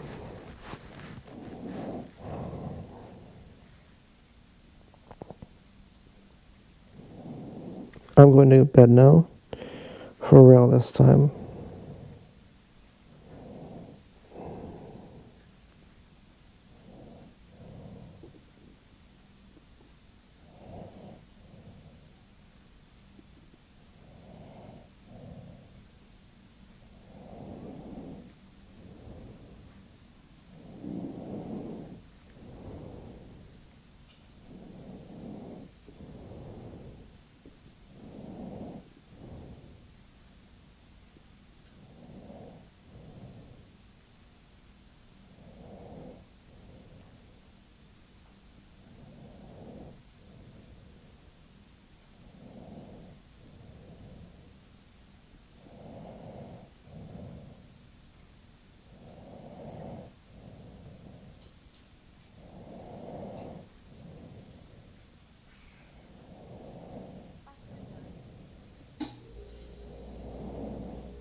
Does Dance go drink milk out of the bag?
Cereal.